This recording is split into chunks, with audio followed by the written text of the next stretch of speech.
You are now listening to the Old Head, New Head podcast with your hosts, Eric Iberg and Ethan Schaefer. Goddamn kids. Shut up, old man!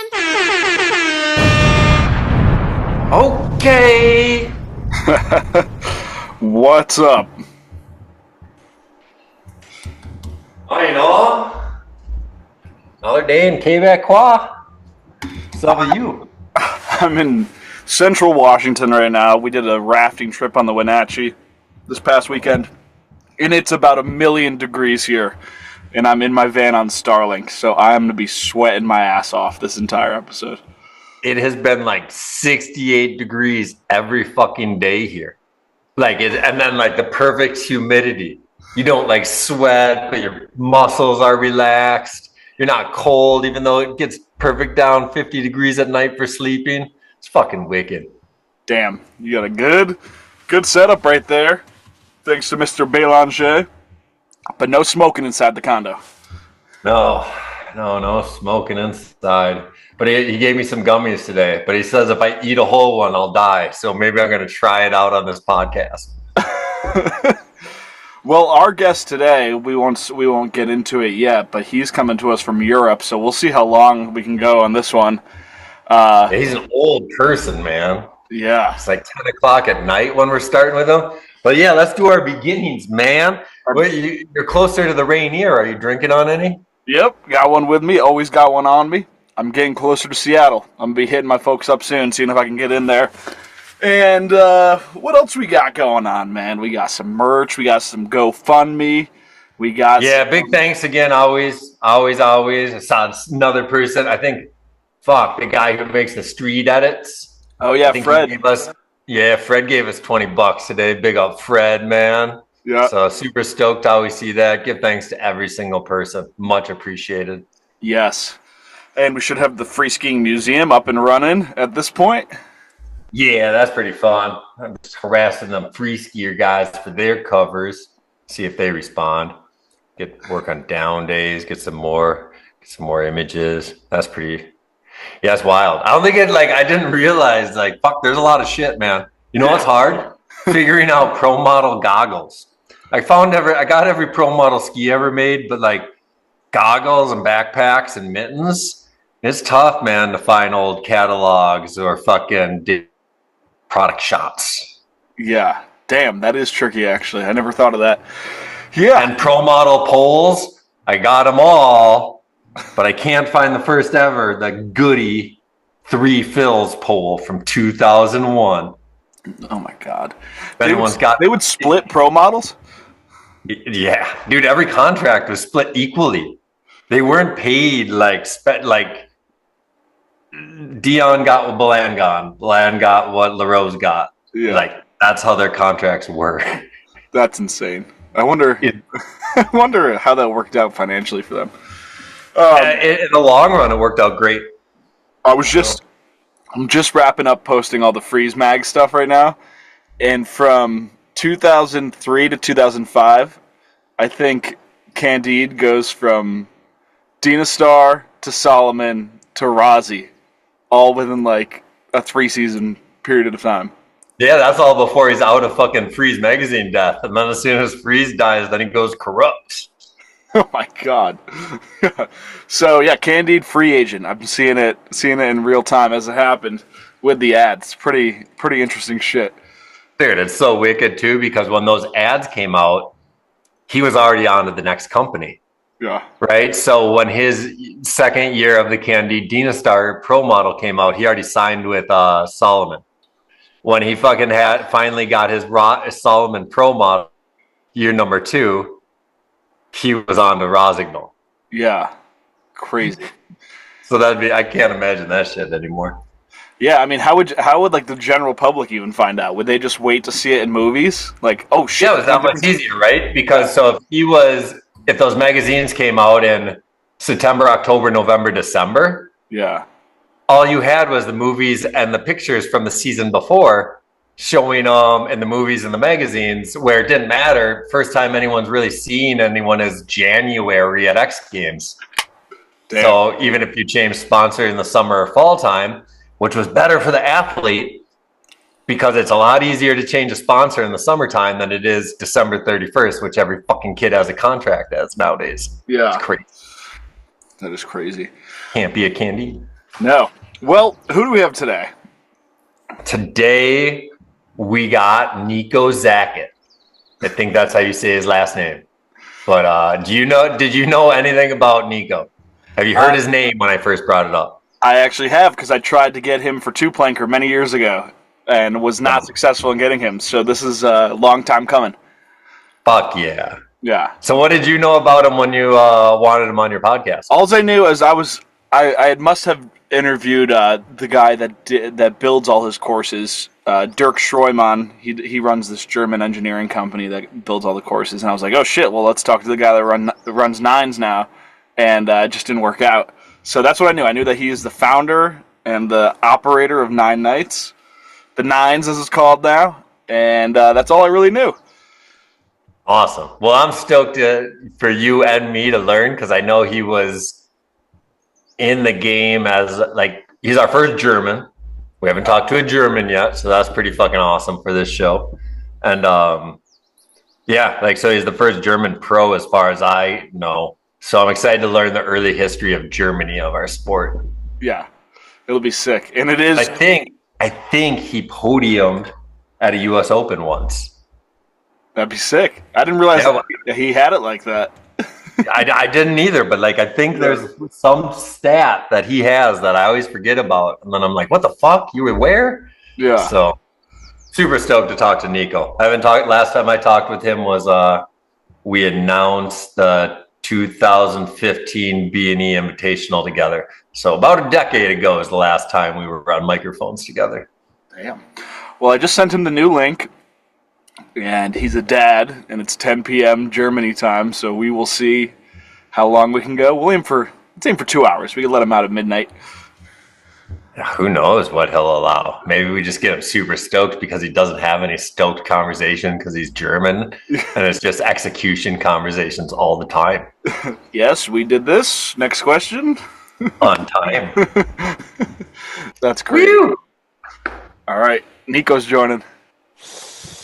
Ew. Oh man, let's commentate an event. I want a headset. Yeah, this is my little skiing TV studio here. Oh, really? Nice. Well, come on, look at you with the podcast, Mike. You look fantastic, Mr. Iberg. Is Mr. Iberg frozen? Maybe, huh? I think so. Have we met in life, Ethan? I was wondering. I don't think we've ever met before, Nico. Iberg, you're back with us, but it's great to meet you. I think I tried to set up an interview many years ago, but I ended up getting your friend Dirk Schreumann. Oh, Dirk, and that was a great episode. He was like, it was just so great talking to someone that thinks so big. He was like, I remember him saying like, of course we can build it. It'll suck for our diggers, but we could build anything we want. You know, we'll just throw guys with shovels in there and chainsaws and figure it out. That sounds just like Dirk. Yeah. So he was very cool. That's beautiful. Yeah, he's a character for sure. He's famous for whatever. That's how are you guys doing? Doing awesome. Where are you, Nico? I'm at home. And you don't know where my home is because you think I'm in a different time zone. It used to be Innsbruck, Austria, for the majority of my, let's say, skiing life. But I have moved to the beach. I live in Portugal. Whoa. Because I married a surfer girl. And after 15 years of mountains, she was like, fuck that. It's my turn to enjoy life. And since 5 years, we live in the countryside in Portugal. And instead of skis in the garage, I have surfboards in the garage. Well, that's pretty awesome. But you're German, right? Originally? Yes, I'm German. And like my work is based in Austria, and my life is now in Portugal. But I'm absolutely German. You're so European Union. I'm so European. Exactly. Where are you? Is that where would you live? Is Park City? No, I don't know. No, I've been in Minnesota the last like 8 years, but then I just came up to Stoneham, Quebec. And then Ooh, Phil Bellinger set me up with a condo here for like a month. So I'm hanging out here in Stoneham, seeing some kids named Phil. A lot of kids named Phil. And yeah, a lot enjoying. of Phils. Nice. And you, Ethan? I'm in my converted Sprinter van. I'm in Central Washington State right now. Thick. Yeah, so now that you say it, I actually see it. yeah, you can see, and we're connected via Starlink. So I'm using satellite internet to reach you right now. Thank you, Elon. Yep. So, Iberg, you want to give them the little rundown on what we do here? Yes. So Nico, I start every show like this for you and for anyone who listens to the first time. So 2 years ago, I was on Ethan's show on Two Planker podcast. And then like we talked for a long time. I love talking skiing, whatever. And realized at the end, I was like, man, I don't fucking get it. Like Ethan is like 20 years younger than me, right? So I'm 45 now. He's 26. But I was just sitting there. I'm like, I don't get why the fuck any kids do shit. Like anyone on twin tips. Like I don't get it. Like when we did it, we hated the older guys. We wanted to create shit that no one wanted to do. But when I don't get why does anyone do what they do? I go, so you want to do a podcast called the Old Head, New Head podcast? We'll interview the old guys that I know, and we'll talk about how they created their own lane in the sport. They didn't follow a path, go for a certain goal, but they just fucking worked really hard and ended up creating something unique and different. We'll tell their story so young kids can hear it because Ethan has a very young audience. Right? Because he's been doing this podcast for so many years. So most of his listeners are ignorant to history in our sport. So I was like, all right, this is great. What teachers they get to listen to. And then I go, for my side, I'm going to get to talk to all these kids who are the best in the world right now and ask them why the fuck they do what they do and just learn why. So it's not just me as an old person judging them, but like being as stoked as they are on the sport, but understanding why the fuck they do it. And so then listeners get both sides and learn and choose and whatever. So I wanted to have you on here because you're our first German. You fucking have done crazy shit in the sport. I mean, I don't think even people know about your skiing background. And then like what you've done because of skiing through events and then the evolution of it to whatever the fuck it is today. It's amazing. So people need to understand that like maybe this is a path. Maybe it doesn't matter. You got 12th place last year at a big event because you were still at a big, you know what I mean? And so I want to tell your whole story. I only ever got 12th place, exactly. Oh, I don't. No, I don't know. I'm just saying because so many people just think maybe there's only one path. And when we created this sport, we created every path that exists. Like no one, like, you know what I mean? So that's why you're here. Thank you for being here. Time is worth more than money, and I appreciate you fucking telling your story with us. This is beautiful. Thank you so much for the invitation. And I hope that I'm not only here to tell my story, which I'm happy to share, but I really also, Ethan, a little bit like my friend Eric, I really also want to find out a little bit about what the younger generation what is giving, which answers they're giving you. I mean, I get to hang out with them at the nines nowadays and they stay young and I grow older, but still, I want to find out at one point. We'd be happy to tell. We can go as many hours as you can, but I got a big bag of weed. I'll start turning my camera off if it gets late, and then a bunch of booze. So, fuck yeah, Ethan started how we started, and we from the year. You always forget the year born. That helps. Yes, I do always forget the year born. So, Nico, we always start off with kind of just the foundational stuff, so everyone knows where we're working from. So, just if you could tell us about when you were born, what family you came into, where you were born, those sorts of basic facts, and then we'll work from there. Born in 1981. I just realized I'm 1 year younger than Mr. Iberg. In the suburbs of Munich, Germany. I was a sporty kid. Played hockey. You're a West Germany birther. Yes. That's how old he is, Ethan. He was born when there was a wall. Wow. 1981, exactly. And I think when I was 8 years old, my dad, who was born in the East, was crying on his couch when they finally opened the wall. That's kind of one of my earlier memories of my life, actually, how big that day was for all of us back then. History lesson. Anyway, I was a sporty kid, played hockey. So here's my story. I played hockey, and hockey players, what do they do in summer? They play roller hockey, right? So I was really good I was an early inline skate guy. It's such a crazy story. You guys are gonna laugh, and I don't think you know that, Eric.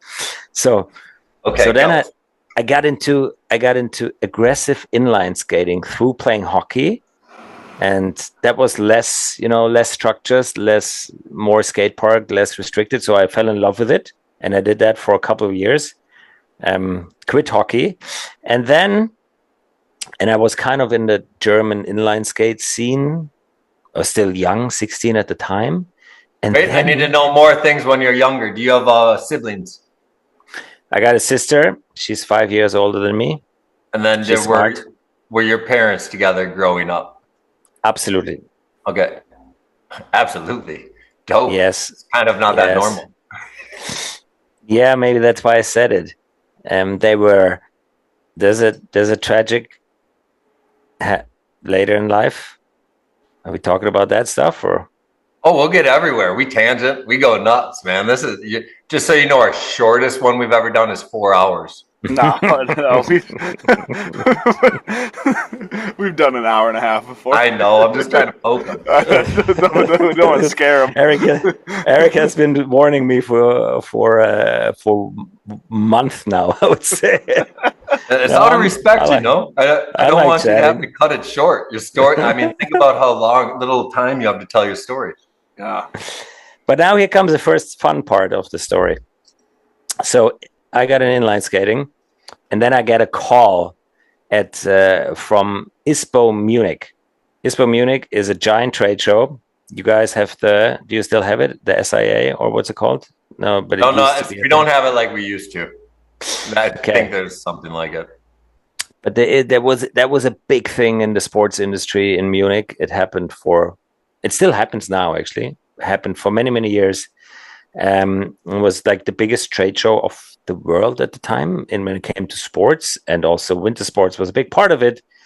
And then at the time, K2 and Salomon had invented something interesting called ski boards / snowblades. Everybody gave it a different name, and they were looking for people to do a show at ISPO, and nobody had ever done it. I was a snowboarder at the time privately, but a pretty ambitious inline skater. So they asked all German inline skaters if we could do a show at ISPO, which we did. And as I had the snowboarding background, I was kind of good at it. It was a scaffolding big air, kind of, like the one we have nowadays, just a little smaller. But that was early to have such a ramp. That was a big investment the companies did. They thought they found the next big thing in skiing.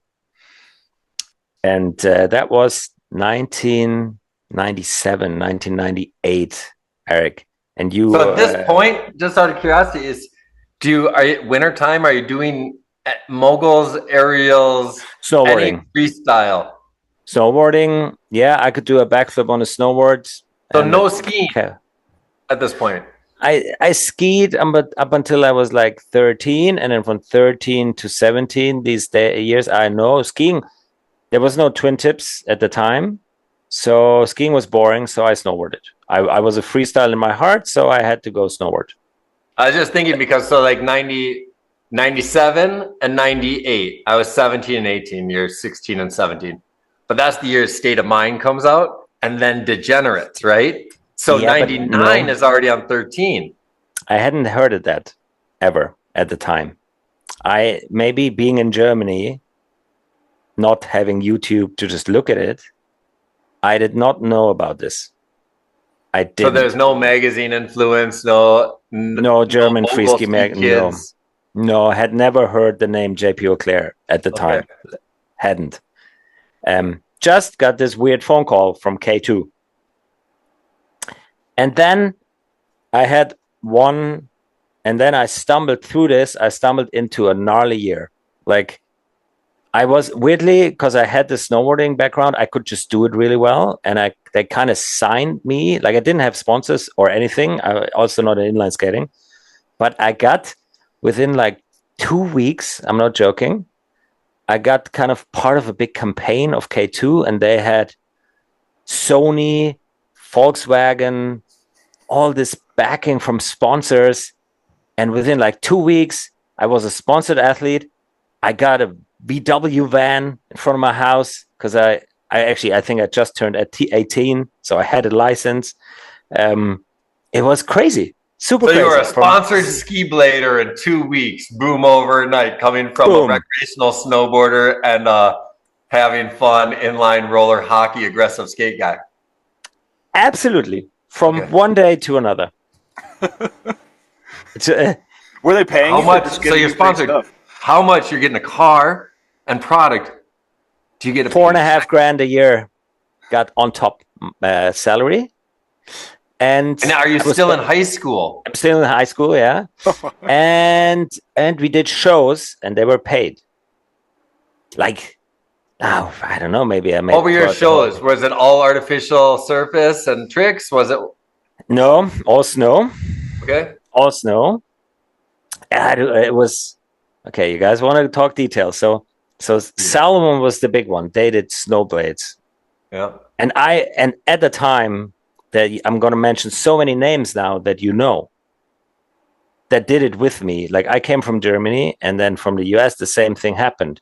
And that was Eric Pollard, then Mike Wilson, and then there was a bunch of others that did but these two were the two ones that also made it in skiing afterwards, at least. Was Nicky Adams yet on Nicky snow? Adams, yeah, give me some more names. Yannick exactly. B. Yannick Bruyette, 100%. Mike Nick was the godfather. Holy Jason wow. Leventhal was still competing at X Games and in short skis in 98, 99. So he was probably there. So there was a qualifier in Europe. Top 3 qualified. I came 4th. So I did make X Games by 1 spot for snowblading, which is kind of, I don't know if I should be happy or sad about it. So you did make it or you didn't? I did not. By 1 spot, I didn't. Okay, so this was winter 97, 98 or 98, 99? Yeah, I feel like with all your research, you know better than me. All right, we'll say it's 99 because I don't feel like 98 had ski blading because actually it might even have been 2000 because I don't think they had ski blading in Crested Butte in 99. I think the first year was Mount Snow, Vermont in the year 2000. So I think that's what it was. And you guys had a slope style and skiing only had big air. Yes. And that one I didn't make, but I did make it we called it ski board, actually, was the name we all used. World Championships in Tahoe. So for the first time ever, I flew to the United States of America, and I had a blast. It was really friendly. It was really nice. It was beautiful. I was in, this beautiful part of the world. It was a great park. Mike Nick won, I think. I came. Are 10th. you in Boomer's movie SB1 or SB2 that he filmed at that event? I have a segment, yes, and I think it's on YouTube. Yeah, all these SB movies will be in the skiingmuseum.com when I launch. So I have it all broken down, every single SB 1 through 5. I have a segment, and my name is written so wrong, so damn wrong, because I was that German guy, right? Obviously, it's hard. Yeah, it's a hard name. I know. Zacek. Okay. Yeah, but that was wow. And the only thing, it was like it was a kind of a made up industry thing, and it lasted. Was it 18 months, maybe kind of 2 2000. seasons? That was done by 2002 because it was over as soon as skiing got slope style in 2000 in Aspen. Ski blading was done. They were 2000, 2001, and that was exactly. So then, now I'm like, watch the free ski movies, and through that, I stumble into it. I break my ACL. I have a really So what was horrible. it like being a ski blader? So because you weren't hardcore or anything, you were just someone who was blessed with opportunity. Yeah. But when you show up to like X Games, like the 2001 and their skiers, like are skiers hating on you guys? I don't remember like if there was like, or if you guys were No, in your, man. like, At the time, so I wasn't at the X Games, but I can't tell you. And I let's was say in just at. Germany. Was it weird there No, between a skier because and a ski blader? no, free skiing wasn't a thing yet. Snowboarding was a thing, Okay. right? The free skiing didn't barely exist at the time. Like, I would say there was this one year where there was snowboarding, and there was probably more people on snowblades in the park than actual free skiers with twin tips, just for this very one season. Very true, especially in Europe. Because it took a They little wore time bugs. to yeah exactly. You remember Sven Kühnle, the other German? Fuck yeah, I was just gonna bring him up. He's in my notes for sure. I was like, he's the second germ. Sven the germ. He's a little younger than me, but he started skiing like a year before me actually. And then I kind of saw him, and I was like, yeah, okay, that makes like so much more sense. Like, our sport doesn't make any sense. It's just so hard. It's just stupid. And skiing is just the obvious. Like, for me, it was the holy grail. Like, I felt like I was searching, and I felt like I had to go through this inline skating, snowboarding, skiboarding phase to find my holy grail that I didn't know about, that only existed for a year or two, and then suddenly, twin tips. That's what I've been looking for all my life. There it was. Crazy. I'm just trying to think how fun it has to be because you had no like, you didn't come from anything. You didn't come from fuck fists. You didn't come from, you know what I mean? No. Like you came from all these cool opportunities that all of a sudden, like, even the reason you probably thought twin tip skiing was cool because think how short your blades were compared to your snowboard, right? So all of a sudden you're like, whoa, longer ski blades make sense. Like a snowboard. Why wouldn't it be longer? Easy. Yeah. It's actually a lot easier. The snowboarding thing is hard, man. You have to have perfect balance 100% of the time.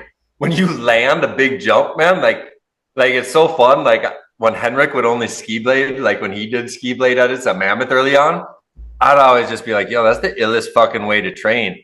And then like on the water ramp, if you only train with ski blades, you'll never be backseat or you'll get knocked unconscious. So it's like such a great, to me, it's an unbelievable training technique. You're going to be the best if you have that balance. It was an interesting time. And the whole being thrown opportunities at us didn't stop. Like, it only really started then, I have to say. So K2 in Germany, 2002. So I know, like, say line adapted, right? Everyone skis got longer. Everyone, even Mike Nick got a level up to a 163 from his 143 Pro model. So, and then Pollard got to do his thing, and Osnes was at a 193. Then Solomon took all those guys like Yannick, Nicky, because they were all in my movie in 2002, Stereotype, and it was their first year ever on skis, right? Because Solomon's like, we pay you money to ski blade, but we're not doing ski blade anymore. You're a skier now. And it was the funniest. And so I'm curious from your point of view, like, same. How's it come? Like, they're like, we pay you X amount now. Are you still at 4,000 a year? No, okay. So no. Well, first I want to say one last thing because I think it's super interesting. So Salomon snowblades were ski boots, right? K2 snowblades were actually soft snowboard boots on clicking bindings on skis. If you think about that. I didn't know that. Yeah, we were the cool ones. We had snowboard boots on skis. Anyway, no. So what happened then? So K2 had skis, and then I asked for them, and it didn't really like. Somehow, it didn't really. I don't know. That didn't go fast. But Virkel, who is still my partner today, 25 years later, called me and said, "Hey, we're launching our freestyle team. We want you to be a part of it." And I didn't think twice, and I took the offer. And it was definitely less. There was no money to start with. It was just free skis. Like the snowblade thing was a quick, like there was no money, no cars then for a while, for a short while. But Virkel somehow called me and I said yes because K2 was slow. And The Vocal's a German really company, correct? Yes. Okay, so I'm curious on this. So I had the privilege. Do you know who Trace Worthington is? I absolutely know the name. So he was inverted aerialist from America, was unbelievable. But when he quit inverted aerials, he was on Vocal Technica and whatever. So he went to the X Games in '99 for a skier cross. But he was in charge of putting together the Vocal team, right? So that's when JT, the V ski came out in 2000. Yes. Right? So you have JT Holmes. You had a kid named John Turkula. He was from Minnesota at the time, went to X Games 2001. Big up, first Minnesota X Games kid. Marc-Andre Bellevaux, we got on the program in 2001. So I'm curious, was there really no German free ski program and previous to you? Because it was kind of big in 2000 and 2001 in the US. No, but that's also when I started. I think my first, so my snowblading career already ended. Now we're getting the dates. I'm really sorry. Like I should have written this shit down. It's so long ago, great. and I do realize that you know more about it. Like it's kind of like it's in my brain, and you help me to get it out. That's what's happening. So your first year on Vocal was the V ski. The black I was part of the OG V ski team, exactly. Okay, with the black one with the V, from the very beginning, and I know that. I had a giant injury on snowblades in this winter 1999-2000. I do remember that actually. Okay. So I had this.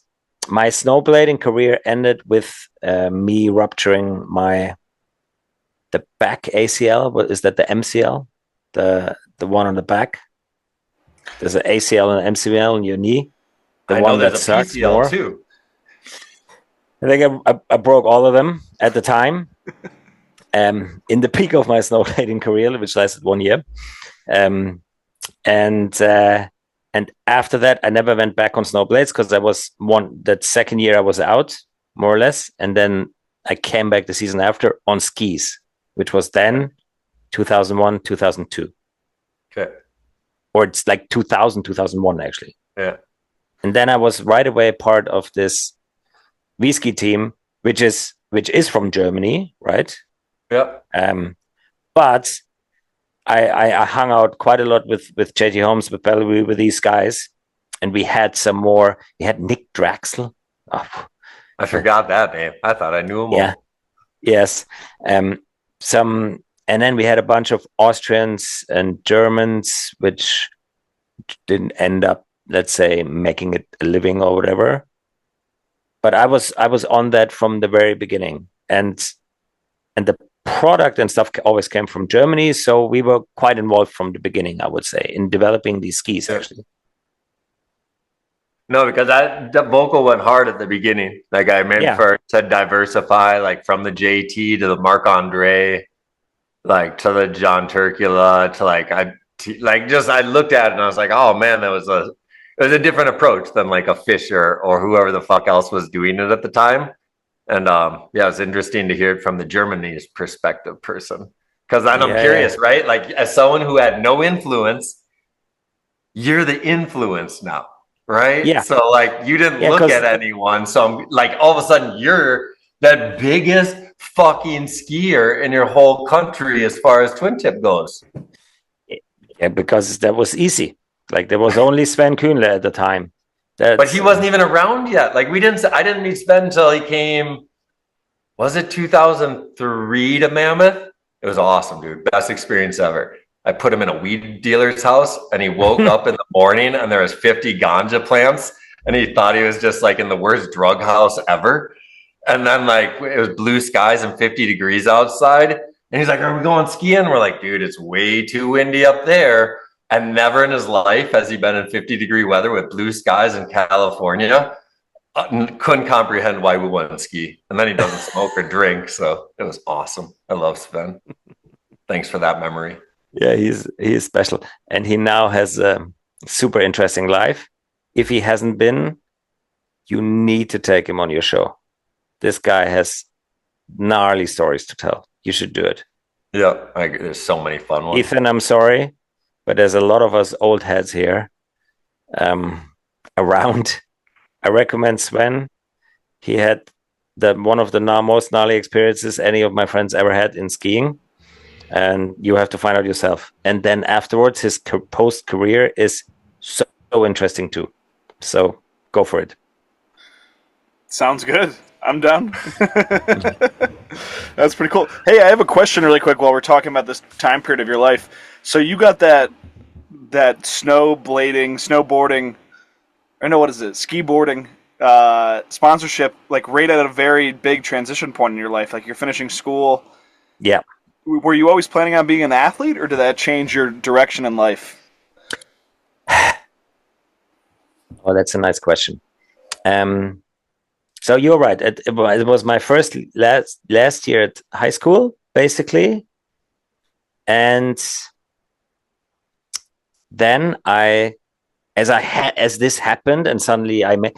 That sounds like for $10,000 a year for somebody who's never made a single euro before, and a free car and stuff from scratch that was a lot for me at the time. So it felt insane. And then I had to fight a little bit with my parents and said, "Hey, I want to have 1 year off to see if I can make a living out of this. And if not, I'll go to university." That's what I said with my parents. Oh, I said I might go to university anyway, but I want 1 year off after school to try this. And school finishes in May or whatever, and then you have your summer holidays. And then I started my early season. You go to Hintertux in Austria, and I had a photo shoot in November with a quite a big German magazine, actually like a mainstream one for the kids, for snowblading. And then that accident happened super early in the season, in like beginning of November. I remember that day. So my 1 year I was supposed to become a professional athlete, ended up being injured like one of the first days of the season. And then instead of trying to pursue my dream, I was rehabbing for 6 months. And then I did, actually. I came kind of strong in the rehab. That's what happens when people break their knees for the first time. They actually come back stronger. It's my feeling. Everybody has that, then because you actually start training properly and do millions of squats. And then I applied for university, like sports university, and I was kind of fit, and I managed to do that test, which is a sporty test. And then I started uni. But at the same time, the whole vocal thing happened too. But as I said, the vocal thing wasn't really paid from the beginning. That was just. I have a question. Does university cost you money? No, it's free, and it's uncomparable, our system, than your system. Any other European country? I mean, you can always go to certain private universities which cost money. Okay. But if you go to the public ones that don't have a bad reputation, we don't have the kind of Harvard type of thinking. At least most people don't have it. It's like school is free, and so is university. Or it's like we're talking like minimal $300 a semester or something. Yeah. No, I'm just saying because it's an interesting thing, right? It's different when a parent in America. If I'm thinking my same time period, the reason why I could not go to university was because I was like, "Dad, you know that $20,000 I saved while working every day for the last 3 summers? I'm not going to spend that every 3 months anymore. because I already spent it my first 3 months of university, and Yeah, now I it's don't want insane. to go. You know what I mean? Like, so it's not Yeah, an argument I have to have with my parents unless my parents are wealthy and like, we're going to cut you off if you don't go to school. That's the only way your parents have power. this is insane. Like, it's insane for me to think about because that's how now not what our culture is, and that's not how we grow up, right? Yeah.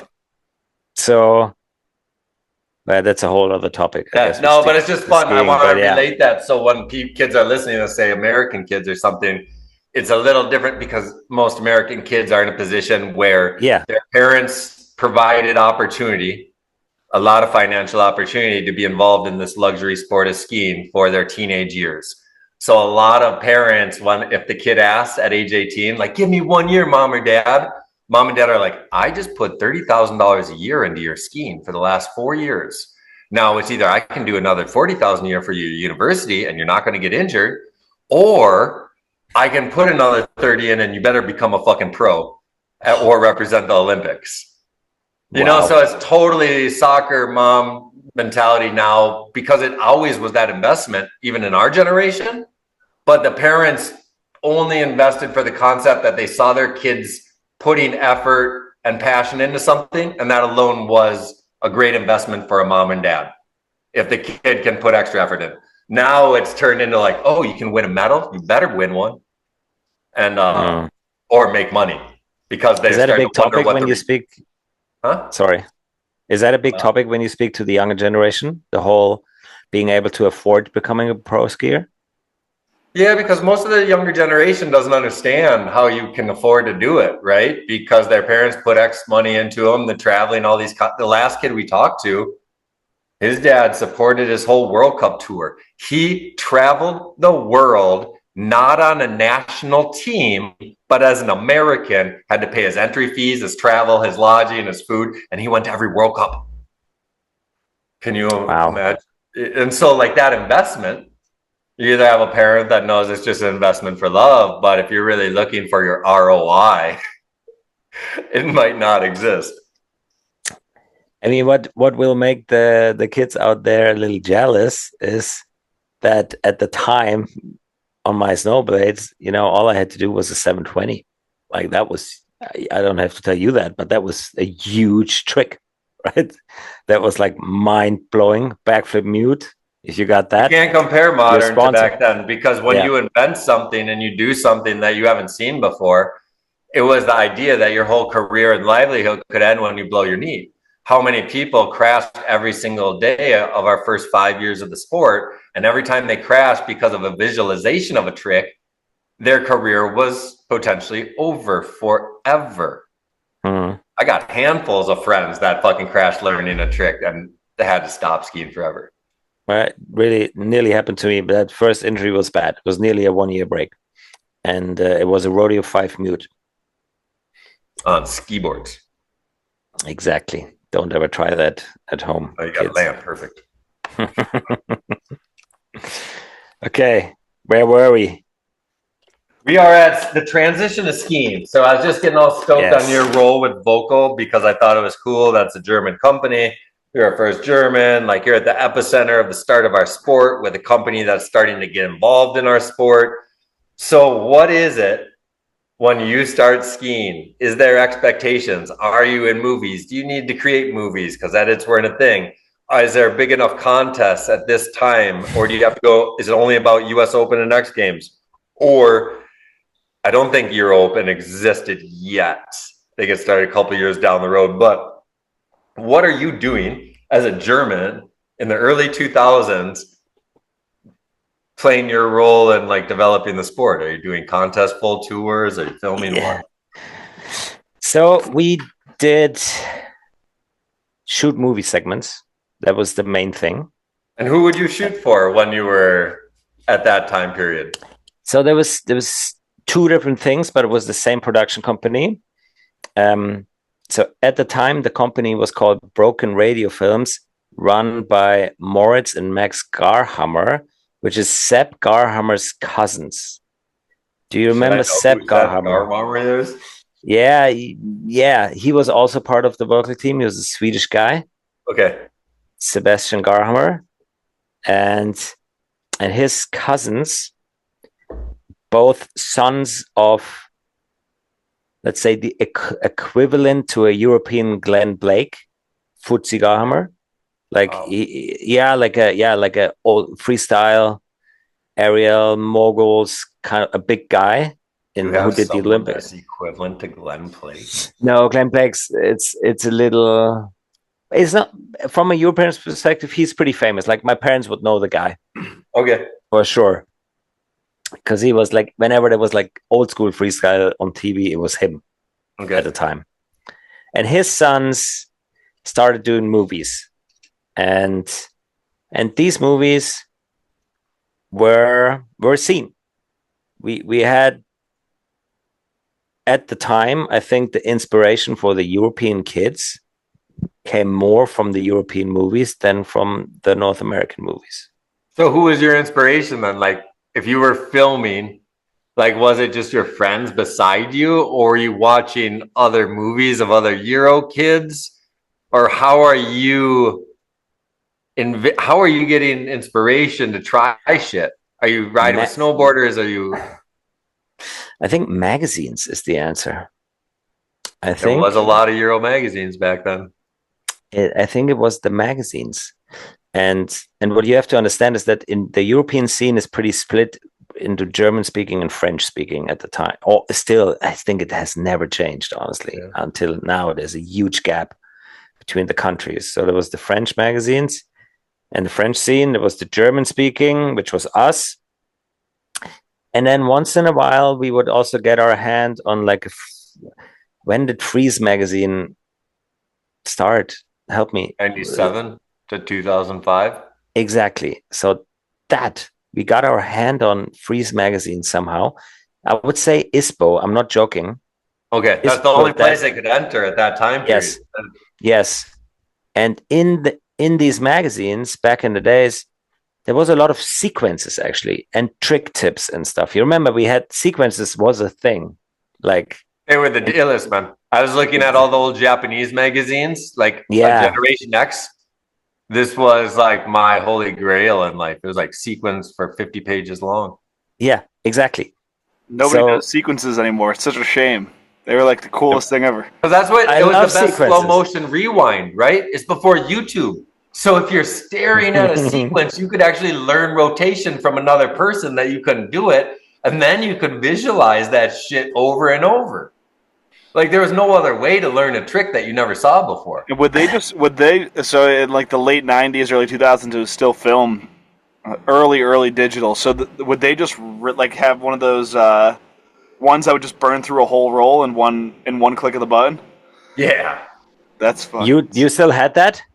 Yeah. No, but I'm saying when those sequences were taken for the magazines, it was a photographer with a 36 roll, and he only could get one sequence per roll.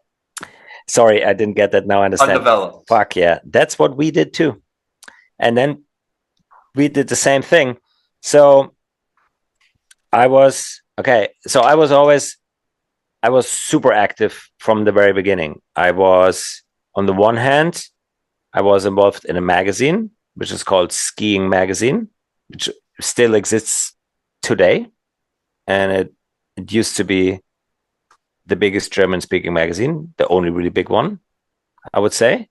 And I was always like a guest editor, I would say. And I would always travel with them, and I would have constant coverage in this magazine. That kind of made my career for a long time. So who were your sponsors at this point? You were Vocal Technica Marker? Yes. And then did you have clothing and eyewear? Yes. I was Smith Eyewear pretty early on, and I got, I would say 2003 or something. Then a tiny bit later, I got on the Helly Hansen Global team, which was my biggest sponsor, actually. So because Ethan's digitizing all the Freeze magazines, and so he's blown away. He's like, dude, how are the 3 fills like in every fucking ad? How are like this or that? And so imagine Nico in this magazine he's talking about, it was only ads of him. So when I'd go to ISPO and look through this German magazine, you just see this guy in every fucking shot that you don't see anywhere else, really. And it was great. Nico owned Germany at all levels. Were you ever in a Bogner movie at a young age? No, that's Sven. Okay. Sven is the guy who then I had like super end of my career. I had 2 years on Bogner. I think that's obligatory as a German. You just make a little money in the end of your That's the career. only reason I asked, because it just seems Yeah. like you have to be a Bogner dude if you're a German. Yeah, no, Sven and Benemeyer, my other 2 German fellow skiers, they did that a lot better than me and kind of cashing out in the end. I never did that, but the whole Helly Hansen thing, that was maybe the best thing that has ever happened to me in my skiing career, sponsor-wise, I have to say, because that was like maybe before we get to that. So I was working with this magazine. Then we shot these movies with Broken Radio Films. That was the company, which also every year did a local team movie. And that was a thing. Like it came out every year. And these movies You help were me all get these movies on non-PAL? yeah. I guess Thanks. the DVDs. I still have DVDs in my mom's house. What do I do? I just send them Well, I to guess you. if they're PALs, you just digitize them now. Sorry, I'm tangenting, but I'm collecting. I have a movie page on my free skiing museum, and I have every Yeah. movie ever made in the history of our sport. So I got some wild shit from all around Europe and Scandinavia, but I never heard of your movies. Well, okay. Well, no. And so later, that company had a different name, which is called Estivation. Have you heard of that? Maybe I'd have to see a logo or something. Okay. All right. I have them all still. I have my little. Anyway, Right. so Sorry for my side note. I got lots of these. no, I'm happy to help you with the museum. That's beautiful. But these movies were always inlays in the magazines. So like we would be in a German one, in a French one, and they were distributed really broadly. Like, do you know how magazines came with DVDs back in the days, free DVDs? And we did that. That was the once a year main product we did. So think Every how year. dope that is, Ethan, right? Like these magazines are producing tens of thousands of issues. Yeah. Right? Doesn't mean they always sell them all, but that's how many they have to produce because of runs and ever. So that means if you're looking at physical distribution numbers for your movies, like this was the equivalent of like being a platinum musical artist. Because there's no way me as selling a VHS, right? Let's say I'm selling Stereotype in North America on a VHS and a DVD. There's no way I'm hitting 10 plus thousand fucking units. And you're hitting 10,000 units for sure by giving away a free version of your movie. Officially, I remember that number. Officially, with like you had a German magazine, a French magazine, and then we have a Scandinavian one. We had all these deals lined up. I helped doing that. I remember. Officially, I think it got to 45,000 copies or 50. That's because all the magazines pretended to have these high print numbers. I don't know if they probably only made like a third of a maximum. No, they make all of it, right? So and you then make throw all it of away. it, put it in, but then they get recycled. So they don't even get sold. And then the numbers they say, so say you make, let's use 100,000 in the US. They'd be like, oh, we're produce 100,000. Well, they only sell 30,000, but then their defense always is, if you have it on a coffee table or a toilet, every magazine has a minimum of 5 of 8 impressions on top of the one bought. So it's all just made up numbers back then for ads. True. But it was a fun hustle, but point being is 40,000. Someone actually paid for 40,000 DVDs to be made of a movie you were in. So to me, I look at that as always like, holy shit! Like that's what artists dream of, is having their art be paid to be created. I don't know. So I think the sponsors did. Berkeley did. Gore-Tex did. All the Atomic had. We have so many European ski companies that paid for that. They all threw together. So at this point, now you've got multiple sponsors. You're the boss in Germany. What does someone like you make 2004 and 5 in a salary? So you're like 23 years old. You have all these sponsors. You're doing extra work. You're a guest editor in magazine. Do you have any contest results at this time? Are you dope? Yeah. I'm for like, this was my peak time, was like 2003 till 2006, I would say. And I and then I would there's all these smaller European competitions that they're still the best Europeans would go, but not as famous as like X Games and US Open, right? And also not the Euro Open at the time. So I would win smaller comps at the time, or came like second, or it was. And what were these comps? Do you remember some of the names or locations?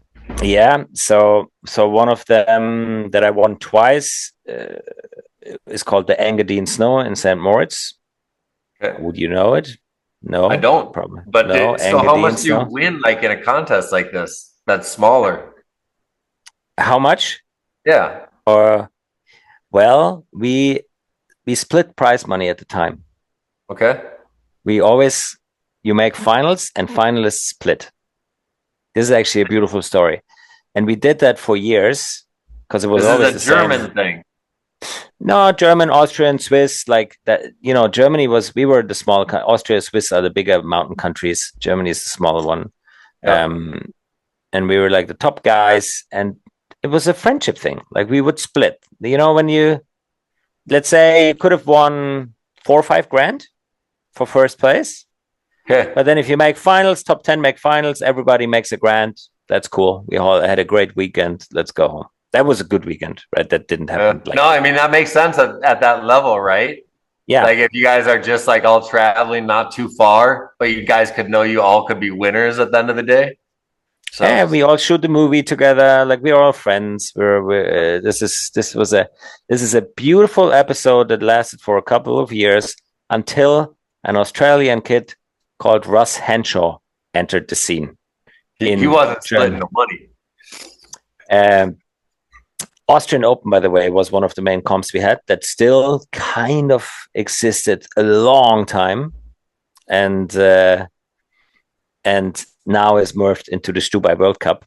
But Russ Henshaw, in like the 4th or 5th year of the existence of the Austrian Open, now we're at like 2006-7 or whatever, I'm guessing, shows up, this young kid from Australia, also on vocal. That's why he's even there.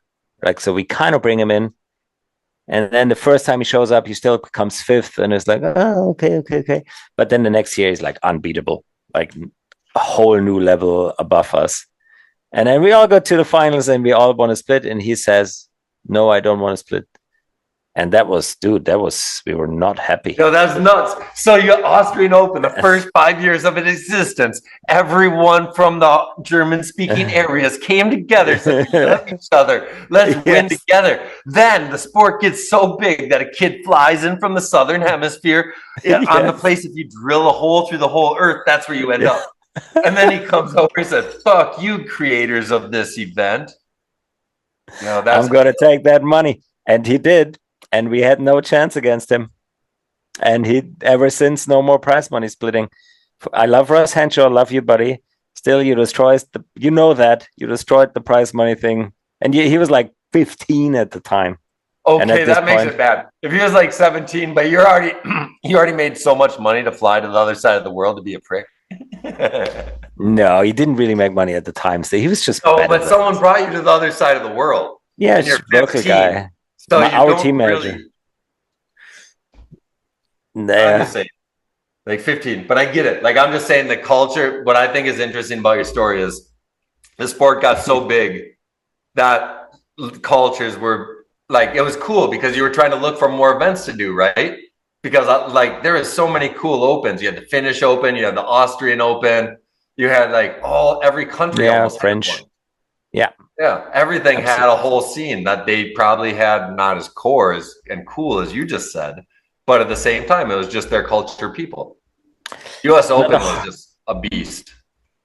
I was there once. Okay, so that I had my one American year where I tried. So my official career highlight is we had something called the Rip Curl Freeski Open in Saas-Fee, which was a pretty big event at the time, which was the official European qualifier for the X Games.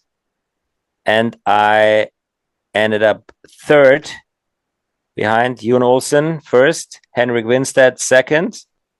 And as they both were already pre-qualified for the X Games, me being 3rd, I got my X Games spot. So I got my yeah. redemption that I didn't get in snowblading, and I got it in skiing.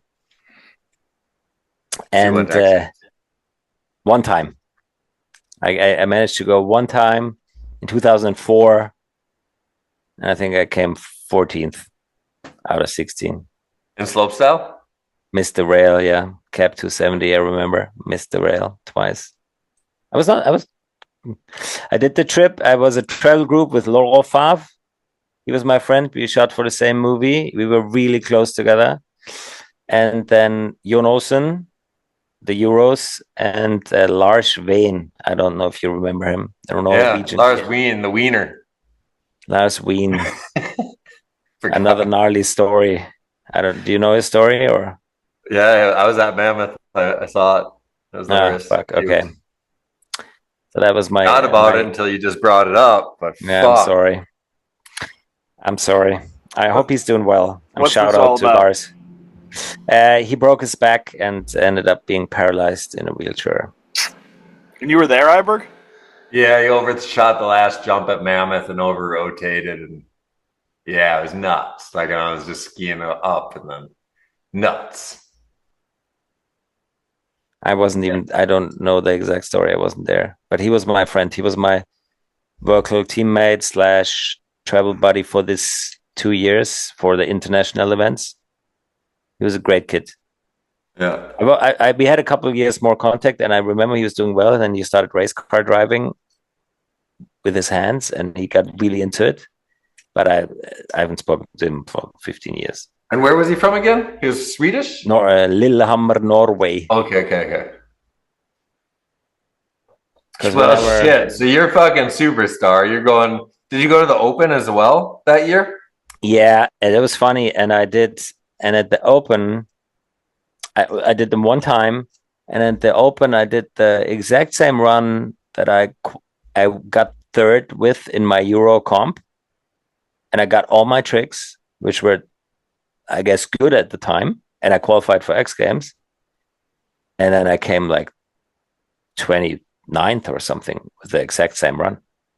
And it felt like you had to earn your respect in the States. But I never came back. I did it one time with that. I was like, nah, that's too hard to make it here. I'd go back to my cozy German nest where I know all the magazines, I know my shit, and then it was such a beast of an event by 2004 and 5 though. Like to even try to sign up for it. Yeah. And then if you're not pre-qualified, you're like, okay, sweet. Can I run at 6:30 in the morning? Or just with no practice, whatever. Like it was all, I looked at it, I was like, sweet, you could be an Open. But it's just it was such an unrealistic concept to be a realistic Open after year number 4 or 5 because everyone in the world wanted to do it. And there was no way to figure out a way to unbiased qualify people or unbiased have people qualify for finals. That was the real beast. Once you made it, the X Games was nice because it was only like 15 guys and you were there and you got to enjoy the whole thing. The US Open was the real beast. That was 120 fucking people, man. Think what TJ Schiller did. That motherfucker came out 2004 as a 16-year-old. Same year you were there. Said, fuck you, fuck you, fuck you. You're a pro. I'm going to beat you. Switch 14.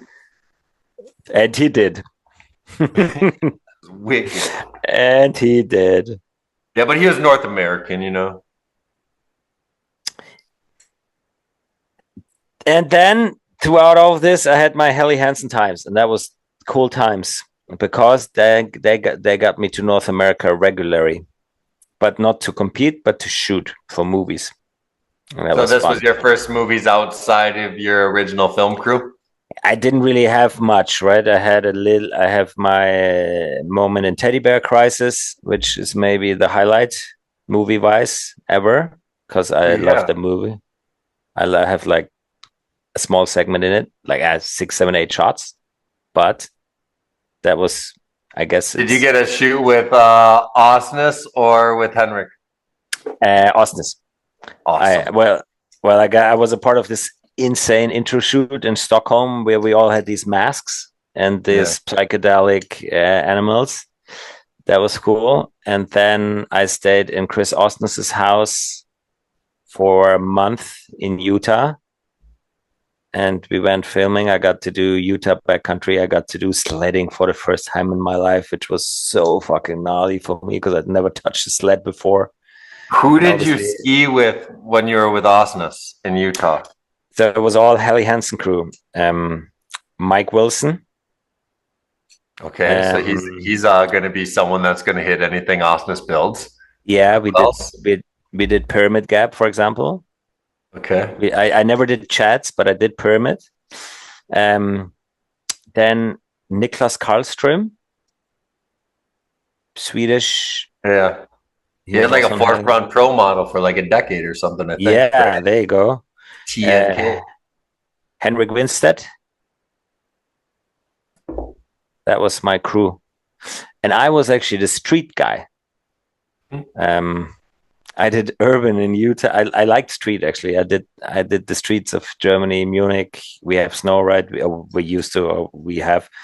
So I really liked quad king rails in the streets with no snow. So did you get to do Alex O'Brien Utah style?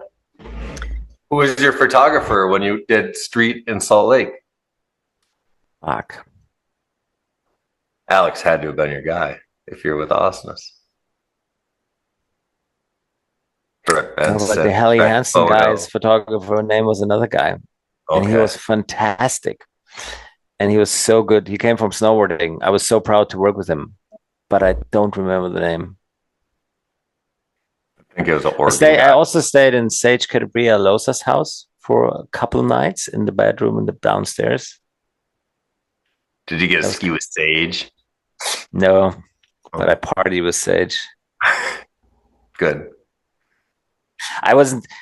The one thing I have to say, I was never a good skier. That was always my problem. Like I never learned skiing, so I could do decent jumps. I could do quite gnarly handrails, but I could never do like big mountain. Like no chance. No, absolutely. No chance. So you're doing this journey. You get snowblade money from out of nowhere. Then you get put into skiing. Skiing gives you all these awesome opportunities. I mean, you're sponsored by Helly Hansen, traveling the world. That was cool. How much are you getting? How much now, as someone who got 16th place, 14th place at X Games, and someone who did bad, like 30th place at US Open? How much is a German in 2004-5 making off all these sponsors that you say? So these contest results were no reason for my salary. My salary was because I kind of helped running the ski magazine. I had my regular movie segments, right? That was my basis of everything. And I think at the peak of my career, which must have been these years, I think from sponsor salaries all combined, I made about 40. So to put this in perspective, Ethan, it's we've talked with other guys where they get photo incentive, right? Where he's taking the angle where he's making the photo incentive why he should get paid by sponsors rather than like pay me extra, where it's like, oh, I got ads in this whole magazine. I can do trips, set it up. I can go be in these movies, X, Y, and Z, and then I promote your product.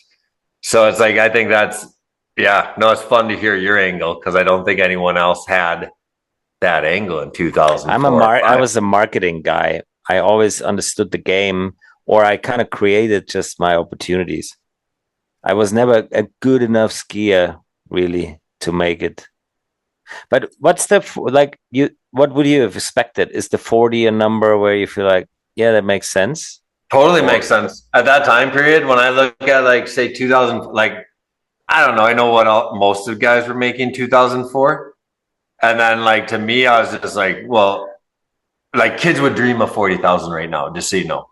So you'd be like the high right now, yeah. You'd be a high-end person. Where what's that? Now.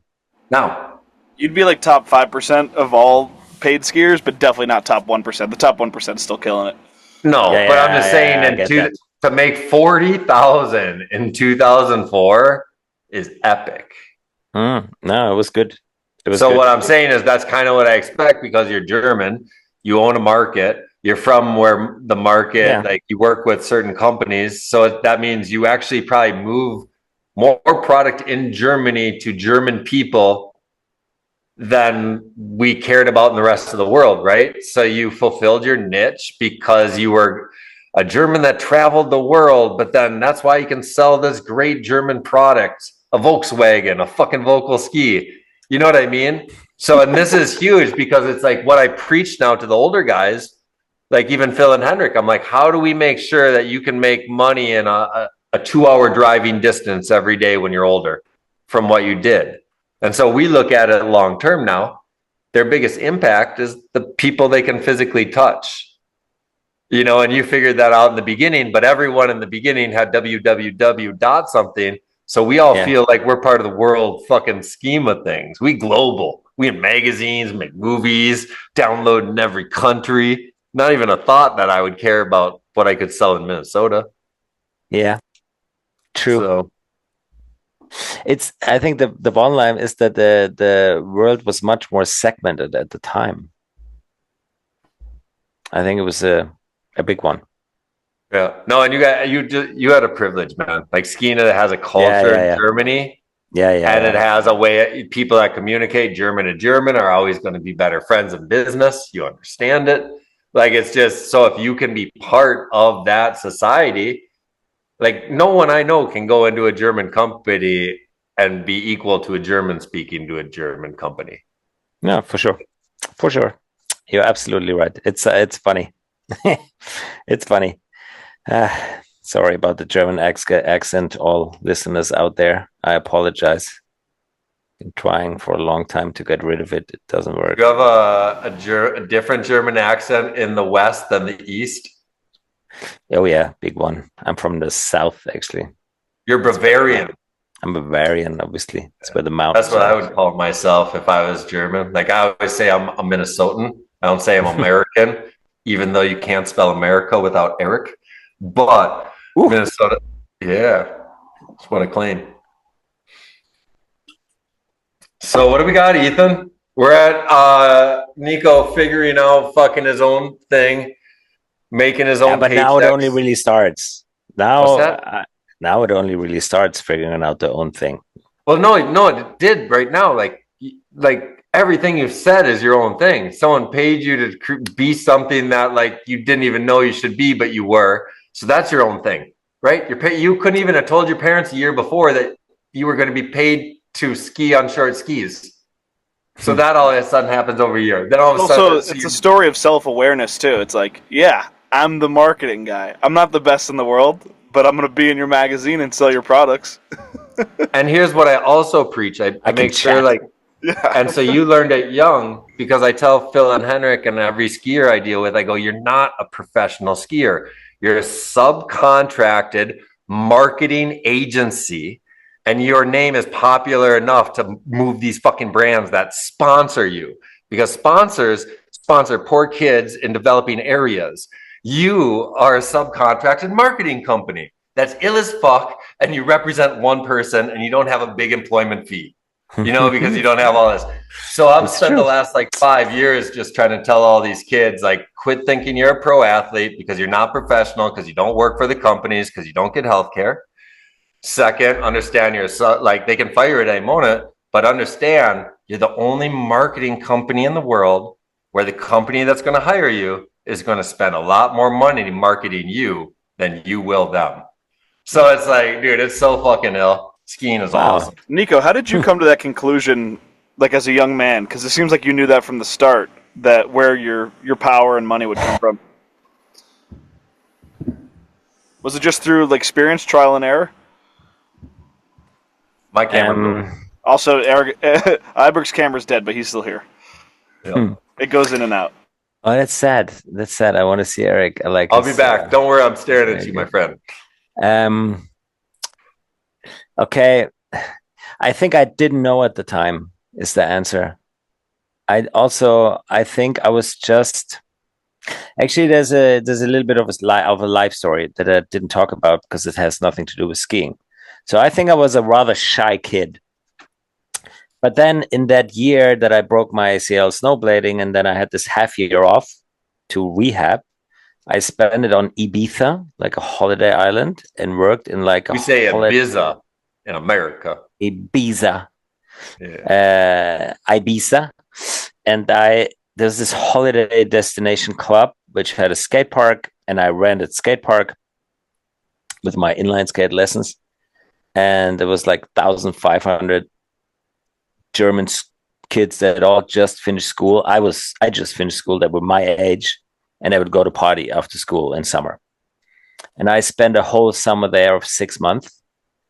And that was such a weird confidence boost in my life because I had to host shows on the mic. I was in front of 1,500 people, and I was kind of a shyer guy, I feel like, before that. How do you get the job as a host? And so I got the job as somebody to work there to run the skate park. And then it's a part of that job description that you have to do these shows in the evenings. It's like these animation holiday clubs, kind of circusy. It's kind of a thing in Europe. It's kind of like on a cruise ship. You know what I mean? Yep. Totally. And then somebody had to do it, and I kind of stumbled into it, and I realized I can actually speak in front of 1,500 people on the microphone. And did you drink or do drugs at the time? I drank a lot. I never did drugs in my life. I'm scared of it. Because I realized at all my world premieres as a youth, like I took public speaking in school growing up, but as soon as I was drinking at a premiere to introduce my movie, I could fucking rile a crowd. I did that too with drinks. Yes. Don't have to do it anymore. But at the time it was a thing. Yeah. And somehow that boosted my confidence, and I got chatty, and I realized, I don't know, I can chat to people. That helped me throughout my whole career a lot. We had this ISPO thing, and I was not shy to go to a booth and show them like a sponsor me tape. I did that. Like I had to get that Smith deal somehow. That's how I got it. So how did you make a sponsor me tape at the beginning phases of your life? Like, would you have a homie that would just go film you on some digital videotape, and then like you edited or he edited? Or, like, what was the process back then to make a sponsor me tape and send it to someone? I actually used the wrong word. It was actually like a printed out folder thingy with photo printed magazine articles. Because I somehow got a really good relationship with this one magazine, and I just had coverage. So I laminated them or whatever, and had this like physical thing I could give to people. Dope. So like a dope ass resume, or as a resume, yeah. A resume. Euros call it like a CVS or something. A CV, we call it. Can I get a CV? I don't know what that is, man. Exactly. So that was, I mean, that now this is a story for later in life when the whole hosting thing became a big thing. But now we're not there yet. Now we're in like 2008, where the really next giant change in my life happened, and which is the one that then ended up being my end goal, that what I still do today. So I moved to Innsbruck, Austria, and my roommate. So why do you move to Innsbruck as a German? So in 2007, you're 26 years old, been in the game for a bit. Why do you move to another country? And why do we all move in life? Because of love. No, I agree. I moved a bunch. Yeah. I'm just curious what it means, because even there, it's like, it's not that big a deal, I don't believe, to move across a border. No, it's easy. No, yeah, because of love, because of a girl, I moved. Okay. Yep. We were together for 4 years at the time, and then she wanted to move to Innsbruck to study, and I followed her, and she dumped me after 3 months. But then I was in Innsbruck, and I just stayed. Right, like you still have the dopest mountains, the dopest town. You got a guy that you meet named Jasmine with a gold. I finish my studies. I was the first 2 years, my professional skiing wasn't that professional, so I could actually study. But then the second 4 years, I only studied in summer, and in winter I took off to just ski. That was the good years of my career, and I kind of, if you were a German sports student and you kind of had the instead of being in a national team of a sport, you kind of had all these exceptions, which I didn't officially have because we didn't have a national team, obviously, at the time. That didn't exist in free skiing. But I had all these magazines saying that I'm the best German free skier printed, and I had like many of them. And I just went to the university. I was like, here you go, read it, give me that exception. So I had this crazy exception and didn't really have to show up much to university and just could do my skiing thing. And still took me a long time, but I graduated. So when you're doing the school process, because like I can see how easy it could be fun to figure out if it was free. You know, like I'm listening to it, I'm like, man, I would totally prove them wrong and spend the time. And but like, are you even thinking about why you're doing university, or are you just going through the motions because it's there as an opportunity? No, I totally realized that was a good thing for me because I'm that marketeer. I realized it at that point, right? Okay. And I did actually. It's funny. I am like the longer my, let's say, my school education journey lasted, I actually I learned how to learn, and I got better at it, and I actually graduated quite good in not in school yet, but then in high school, no, but in university, I actually ended up being quite with good grades and stuff in the end. What are you trying to figure out when you go to school, when you're having these real life experiences? Because when I talk to kids that are in skiing now on personal basis, I'm like, do you understand? You're doing a final project every year when you put on this event that you're doing, or when you like do X, Y, or Z. I'm like, you're already doing real world shit that relates to this class or that class. And now you need to present it and ask your teacher how they can teach you how to do it better, because they want you to get an A. And if you get an A at your event, you're going to make money. And so I'm curious, like, if you're at this level on your own head with no mentorship. I don't think the mentorship came from uni.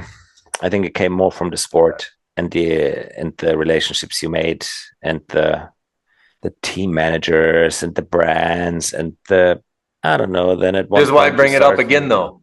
You're at year almost 20 of your event, right? How many events do we see come and gone? How many events have we seen go bankrupt, spend other people's money? I don't know your financials, but I'm going to guess you haven't screwed over a bunch of people or companies in your history, you know, just judging who you are compared to, like, say, a corporate company that like Disney that runs X Games. Yeah. You know, like for sure, you just lose money. You would lose investors' money. You lose whoever's money. And every event that I ran, every whatever. So I'm always curious. Josh Berman, why do I love this guy? Because he's the only guy who finished university and understood that you shouldn't shoot on 16 millimeter film because it has no return on its investment compared to digital video. So, but that was Dartmouth. That was a business plan. Like, you know, shit that you just don't do out of only passion. There's no business plan and passion. There's just, let's make it happen. Well, I am a businessman. I'm not but now we're jumping to later in life. I wasn't at the time, right? And I said business plan, you know, because like normally in skiing, when you say, let's make a movie, I wrote my movies out, but it wasn't a return on the investment business plan. But we were a little bit different from the beginning. I feel like it's not like anybody ever made real money. I also, with the movies, no, but every kind of got a small salary and got to do what they loved. Yeah, so that and survive for the next year and have another idea travel that someone was paid for. Exactly. So the uni thing was great for me. I can't say that my knowledge that I have in life is from uni. I think it's from life, like from that whole, grateful journey that I stumbled into. I think that's where most of the learnings came from.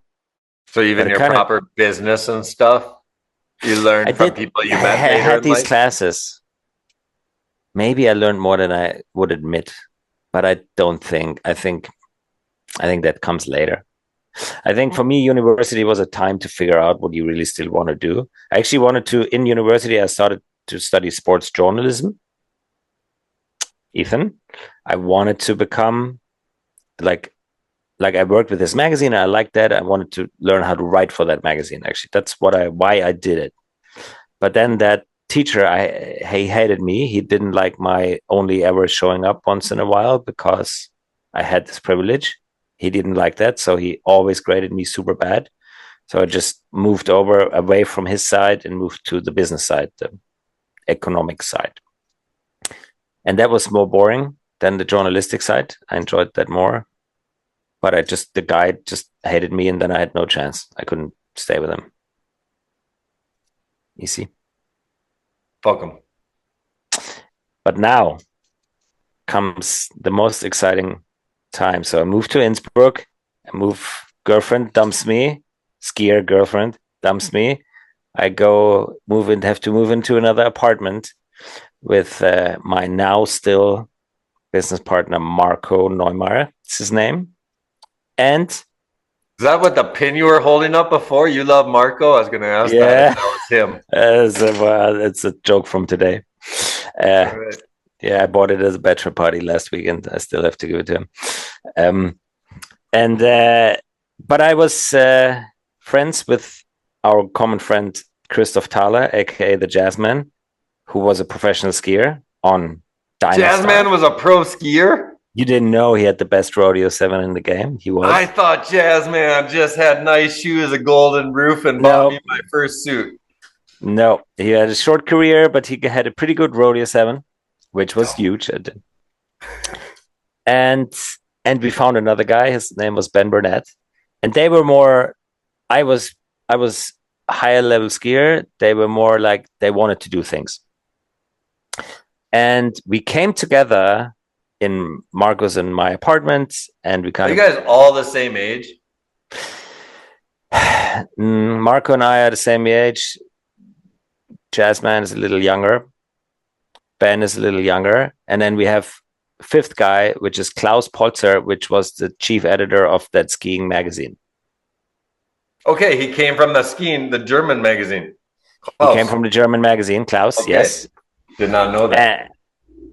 And then they sit together and they all want to do something. They want to found ski media. Because Klaus is a little fed up with the skiing thing and thinks we can do our own thing and we can do it better. So we just decide to found Downdays in a room together, which is 2008. So is your concept that it's segregated in Europe? You have German magazine, you have a French magazine, you have a Scandinavian magazine, you have Spanish magazine. You're like, man, because I think if I remember, you did 3 languages, English, German, and French for every issue the first couple of years. Downdays, Free Skiing's Europinion was the name. And we made it in 4 languages. 4? We did it in Italian. You forgot Italian. Sorry. We made it in 4 languages. We founded a website and a magazine. That's print. He's talking print, Ethan, in 4 languages. Do you understand how many copies that is? Well, officially it was, it was quite expensive. Yeah, we had sponsors at the time, like not us personally, but the brands that would pay for the movies and all the Euro brands. Gore-Tex was the biggest brand that supported Downdays for the first 5 years, I would say. They always had the back cover. It was always a good deal. And at the exact same freaking year, we found Downdays, and I personally found the Nines. So that was the same year, 2008, very first year, spring 2008. Okay. For both brands, Downdays and the Nines, exact same year. Pretty fucking awesome. And the Nines is a different story. Can you name the original 9 nights? Yes. Should I? Oh, yeah. So, yeah, the ending's good. Okay, let me try. So, Luki Brucic, Austin. Should I say all these names that all you listeners will never know? You sure? Okay, I'll go fast. Luki Brucic, Toby Reindl, That was my best friend in skiing at the time. Thomas Lavichka, another German. So we're Austrian, German. Now, Oscar Scherlin, we go Sweden. Laurent Favre, France. And then there was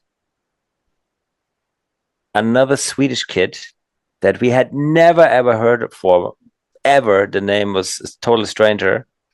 But in the very first year of the Nines, Matthias Fredriksson, a Swedish photographer, asked if he can bring a writer that he thinks is pretty good. His name was Henrik Harlow. So he was at the very first one. Henrik Harlow, by the characters. Way. That's why I asked you yes. that question, because I was thinking of the picture of Henrik with the night outfit. Henrik. And he won the first 3 that ever happened. Henrik, I went 5. Fuck, I can't do the rest. I was one of them still. 6. I think that was 6, actually, when you said Henrik. So you're at 7 now. Yeah, so I'm 7. 2 more. 2 more.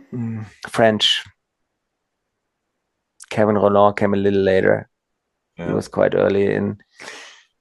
Fuck. Fabio Studer, Austria, still skis now. Ben and Maya, probably. There it is. 9. There it is. OG9. It's the only year we were ever 9, by the way. That's where the name comes from. Yeah. Now we're like 55. Because the evolution was super fun to watch. Like 9, the 9 knights, 9 queens, 9s, whatever it is this now. Is what I'm most interested in. So let's talk about how this idea, because I can completely understand starting a European magazine, a Euro answer to the North American dominated media, but starting a big ass contest like this that's still around today, where did that idea originate from? So do you know why? I'm not joking, because the US Open experience was so shockingly shit. I had to so now we're like 3 years later or 4 years later, but I had Suzuki as my helmet sponsor. I had a helmet, full-on branded helmet with Suzuki, and they had this action sports team. They had one athlete from every sport, and every year they wanted to give one athlete like a budget. I remember it was 10,000 to make a cool project. In the first year, some kind of freestyle motocross dude got to build his own park, and you could pitch for these projects within the Suzuki marketing department. And that was the shit I was good at. So out of like 15 athletes, I already in the second year, I got to do my thing. And I said, hey, all these competitions that I'm going to, they're pretty frustrating because, you have fly to Japan and then, or the US, and then you have quali on a Wednesday, and then there's finals on a Friday, and you have to go at 4:26. This is when your run is because of the TV time, and it's probably bad weather. And then you spend all this money to go to this comp, but that's not our sport. Our sport is inspiring the kids out there with great movie segments. And if I go to comps, I want to go back to the times where we split the prize money. I don't care about out of all the kids competing, I don't care about the one guy making the 10 grand. We should all get 1 grand, but we should make sure that an event lasts long. That's why the 9 still up today is always a week. So we have a weather window. And instead of paying prize money, we should put the money in the best possible jump. This is why until now, the 9s never had prize money, but the setups look like they look. This is where all the budget goes. And you should be able to bring your filmers and photographers, because we're in this together. We're traveling all year. We shoot the movies and the magazines. So that's why at the 9 still, there's just as much filmers and photographers than writers. So year 1, let me get this straight. You only get $10,000 from them. And then year 1. 10,000 Suzuki, 5,000 Vocal, 5,000 Helly Hansen, and then the resort paid something. So I remember I had 20 grand and whatever the resort gave you in value in kind for. That was the year 1 budget. So when you hit up the riders and you say you can bring whoever you want, Are you paying for anyone's travel, or is it if I build it, they will come? Yeah, no, I that's also the thing that I still today, you can't really pay for the travel. It would be insane to pay for everybody's travel. But the Yeah. moment they arrive, you treat them like kings. That's the Nines. Like they will, it's nice hotels, it's great food, great parties, everything's included. And the filmers and photographers are just as much as invited as the writers. They're treated the same, they get the same presents, they get the same crazy characters. You know, we had these comic characters, but the photographers had them too. Yeah. So no, all the 20 grand, I'm not went in the jump. Like it's quite easy. It was dope. So now my next question is 2008. You Yeah. had 4 or 5 years of a Candied Invitational to look at already. Maybe potentially. I don't know if you ever went. You had 3 Yes. years of a JOI at this point. Yeah. You know, it's an invitational up in Sweden. Did you have any? Because I get your pitch, and I think it's an easy pitch to a German, Austrian, Yeah. Swiss market. But did you have any inspiration of Yes. from what those guys, how you would do it different, being a core exclusive invite only? Because they were kind of pretty core. I mean, I got a golden key when I went to Yoon shit. It's like, what the fuck is this? Yes. I was at Candids once. I was at Yoon's twice before. And I think my biggest inspiration came from JY, I have to say. I always thought that Yoon's skiing was something that inspired me. I think his skiing was very beautiful. And I was also inspired by his way of doing all his entrepreneurial things at the side. And now I'm talking early Yoon, right? I'm not talking. Oh yeah, Jay Lindbergh. He left he left core and then just went business wise right away. But also that was a lot later. Like, and I'm not talking Yoon buying a Lamborghini. Like, yeah, that's not. No, I'm saying Jay Lindbergh happened yeah. 2003, 4. Like, really, right, was it that early? Yeah. Like, dude, he but showed up in Rabbit for fucking Pink Rabbit for in 2003 or 4. Yes. After he left Oakley, so it's 2004. Wow. After 1242. And we were that was your first year at the Open. It was like, what the fuck are you wearing, dog? Yeah, that's true. No, it was probably, I think what inspired me, what I liked at the time was that the jump steeple looked pretty beautiful and had beautiful backdrops, and it was a super slow-mo and it was a heli flying. I liked that part. That's what we also had at the heli with the Nines for many years. I actually have a photo of the very first year here. Should I? And you should get it. Give me 10 seconds. Put it in the blurry area. Yeah, stupid Zoom. Sorry, wait. No worries. Probably a button that you push. This is the second interview in a row. You could probably hear it. Where they're doing landscaping right next to where I'm fucking parked. Oh, bummer. It's all right. The same thing happened with Ryan. They were doing landscaping at the hotel parking lot. Now I guess Mondays is the day this county park gets mowed, so I had to move the Starlink dish. Oh, Monday. Glad we didn't lose connection. All right, photo inbound. Sorry, that doesn't work. Shit. There's got to be a button. Oh, no, that's tough. Sorry. There's a helicopter. It should be so easy to change that. It should be if we're smart. Maybe it should be younger. Yeah, I know. So we wouldn't be on the Zoom. System settings of Zoom. If you did like the top left where it says Zoom Workplace, you did settings, and then, or unless you have an external camera, that's different. Thank you, young guy. Yep. Let's see. So I can figure it out. It doesn't matter. Send Iberg a picture. Okay, so it was basically Nines was the European version of JY. Stupid. It was the German-speaking version of Candide in France, JO in Scandinavia. With Yoon had always had this connection to the US, right? And I guess I did the German version without thinking about that, but that's what it was. What I think is dopest about yours was your number was so small.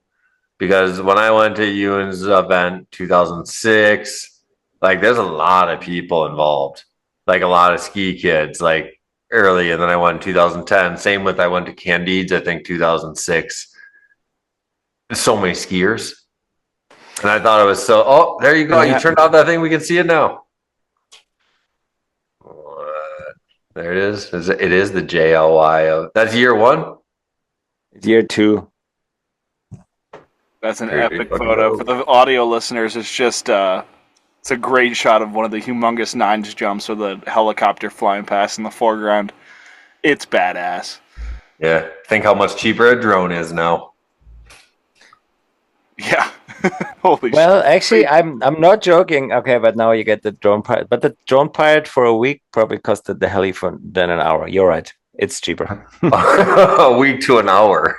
Helicopter's way more epic though. The helicopter is Well, it looks epic, but dude, it's gnarly. Like it's so it's just like when you had to shoot on film, it's just go time. Once the helicopter sound comes, it's a sound of money. And everyone who's involved in a helicopter just is like, no, whether it's the ski person, that's like, no way. It's true. Oh, check out that nines ring right there. That was the trophies for the first 10 years. It was always just these rings. Epic. So first year, I was wondering though, like, did the small, because I always made ski movies with the smallest number of people, right? So did you think by making sure it was a minimum number, you could host or be the proper provider to the entertainment or opportunity to these guys? I think I'm still trying that now, actually. I think the less people you bring, the more beneficial it is for the people that are there. Yep. That's where I think that Super Unknowns lost the plot. Because Super Unknown used to be a very small group of people getting their opportunity. Now it's like 100 fucking riders. It's like if everyone's special, nobody's special.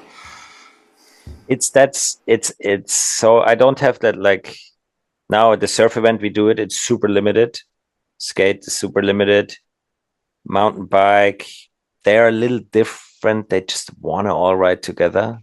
But still at the ski event, it appears to be so many now because it's ski, snowboard, male, female. So if you do 9 each, you probably get 40 right away, right? That's why it feels like there's so many. And then you just add a legend here and a legend there, and then suddenly you're like 43, which is nowadays number. But yeah, that was kind of on purpose, the whole small number. 2008 is huge in skiing, right? So like if we really look at everything in 2007 and 8, I mean, it's Tom Wallish, it's Tanner, best in the world with Believe, it's Idea with Pollard and these guys, Downdays then the next year, so you have all these revolutionary things that are happening in 2007 and 8. So you have Downdays and 9 nights that are going on. And so Downdays is just firing because you guys have a team, right? You have 5 guys with passion. That makes life really fucking fun. Like you never really fail when you have that many people with that much shit going on because everyone can make shit happen. That's awesome every day. It's just, and so like, but with your event, what are you thinking after year 1? Is everyone think you're the awesomest shit in skiing? Like all your sponsors are like, no way you pulled this off, because the thing you had was guaranteed media. You probably had a fucking 10, 20-page article in Downdays the next year. And then you're like, oh, look, we just distributed this event with your logos around Europe. Woo! That's your guaranteed built-in sponsor me again. So the first year, you won't believe it, was the year where still until now we had the worst weather. It was a 6-day event. We have 5 days in the fog. I'm not joking. First year. Oh, yeah. Okay. The one which it was supposed to be, and that's like Downdays was supposed to be our thing. The 9 nights, as it was called, was meant to be a one-time project of Suzuki. The Suzuki 9 nights. That was the name. And then the year after, another athlete should have done something in another sport with that budget, right? That was always the plan. And then all we had was one day, which was Bluebird. And then we started this day with the sunrise session at like 6 a.m. And then I think the heli came at like 8:30 and we had a heli session. And then we had a public session because on the same day, because then the people started coming up the mountain. I think we slept on the mountain because the Nines is always 5 days media event, 1 day public event. And it was already that same thing in year one, because that's the only reason why resorts want to do it. They want to bring the people to come watch. And then then the people left, and then we did a sunset session, and then we were just dead. It was the longest day of skiing for all of us, and we all had to do it in 1 day. And that day was so magical, and the shots were so good from this one fucking day that it was like we didn't even like that conversation with Suzuki that we would do that again next year. It took like 1 minute. It's like, oh my God. After the event, you didn't even have to wait for media. They just understood. No, they got it. And Downdays didn't have a magazine at the time yet. I think we only started the print a little bit later. We still had this giant thing in skiing magazine, though, that Klaus was still doing too. So we did have the guaranteed coverage, just not in Downdays was just online. You're right. So no, everybody got that was magic. The people were there, they felt it. There was people watching, cheering, heli, sunset, sunrise, big party. It was magical. That day was magical. So everyone's all gung-ho and talking about next year right away. So and you're in your head, even as an event planner, you're just like one and done. That's my project. I'm pitching to them. I'm not thinking long-term. I'm not thinking yearly, annually. Anything you're thinking, I got it. Then we just think one more year. I was not an event guy, man. I was far away from that. But that's what I'm saying. You pitched a project, just like if a Red Bull kid was to pitch a project, it's kind of a one and done. It's not that normal. You're looking like now it is, I guess, if you want to pitch because they want long term. But back then it wasn't, like a Bobby Brown kind of project. You wouldn't go at them and be like, I'm going to do this event every year at the Colorado Resort. Exactly. I had this partner, and I still have him today. Stefan right now is the other partner. I had my Downdays partners and my Nines partner to start with. That all only merged later. So you actually looked at the event as a business right away? You didn't just look at it as he did. He was an event organizer. I wasn't this Red Bull kid with Red Bull. I was the Suzuki kid with Suzuki, and I brought this 20 grand. Well, dude, and you brought guaranteed marketing, right? So like if you could go to an event promoter and say, hey, here's our X amount of pages and Downdays across Europe, like that alone, right? You have to go back to that. Remember you said you printed out the resume? Yeah. How you're creating an event that someone else pays for that has a built-in resume. Yeah, it's the craziest free pilot TV show you could ever imagine someone else paying for if we were at a pitch deck in 2025 trying to get a pilot created. That's true. And Dirk obviously built the jump, right? Schneester and Dirk, year one. I remember the jump was 10 grand out of the 20 grand that we had. That was the Shape Company's salary. How did you get in contact with Dirk? Or like, how did you... Like, he was also... was he known as the guy that just builds crazy features at that point? Yeah. We competed against each other in like 2001 and 2 and 3. He also had a Rodeo 7, like everybody. I never had a Rodeo 7. I had a Cork 7. But that's how we knew each other. And then he founded his park shaping company, which was based in this resort. It was quite obvious. Like the home resort that was in Oberstdorf, Germany, where it all started. Wow! Exactly. Why was everyone doing a super session at this point in time? Well, I really think the sport needed it. I told you my story. So the U.S. Open is kind of feeling crowded, Dude, everything's a Switch 10. More than that. Everything's a Switch 14. So this is right before doubles are breaking, right? So this is just... No doubles, So Yoon just came out with the Kangaroo, double side flip to 180. Yeah. And then like whatever. So you have all these Jakob starting to do his double thing, 2006-7. And And so and then PK in 2008 is just coming with a wobble. And so like you have this huge breakthrough where doubles potentially are aerials in fucking contest. Contests are maxed out at switch. Charles was like the switch 10 guy for 2 years. Then TJ came in as the switch 14 guy for 2 years. And you're just like, dude, is this spin to win? How much can it go? And like everyone was kind of disgusted, but then everyone was like bashing doubles. And so this probably made the most sense, these kind of events. I mean, dude, Candide step-ups at this time were fucked up, dude. Like, so it allowed people to progress the sport Scary. how they wanted without being judged on a scoring system. So you could go to Ewan's and do doubles only. Everyone was totally allowed to go to JOY and just dub it out and try to say they're better than Ewan.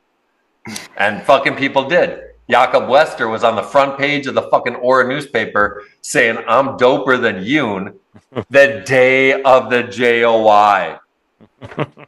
It was everyone's just translating the newspaper the day of the event. But it was awesome because it was a spirited contest where people were inventing doubles with names.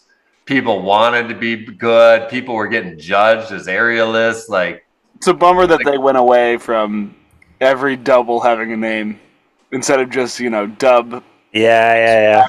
X rotation. That's true. I can tell you, I think my reason, I told you that, and I think I kind of wanted skiing to be like skateboarding.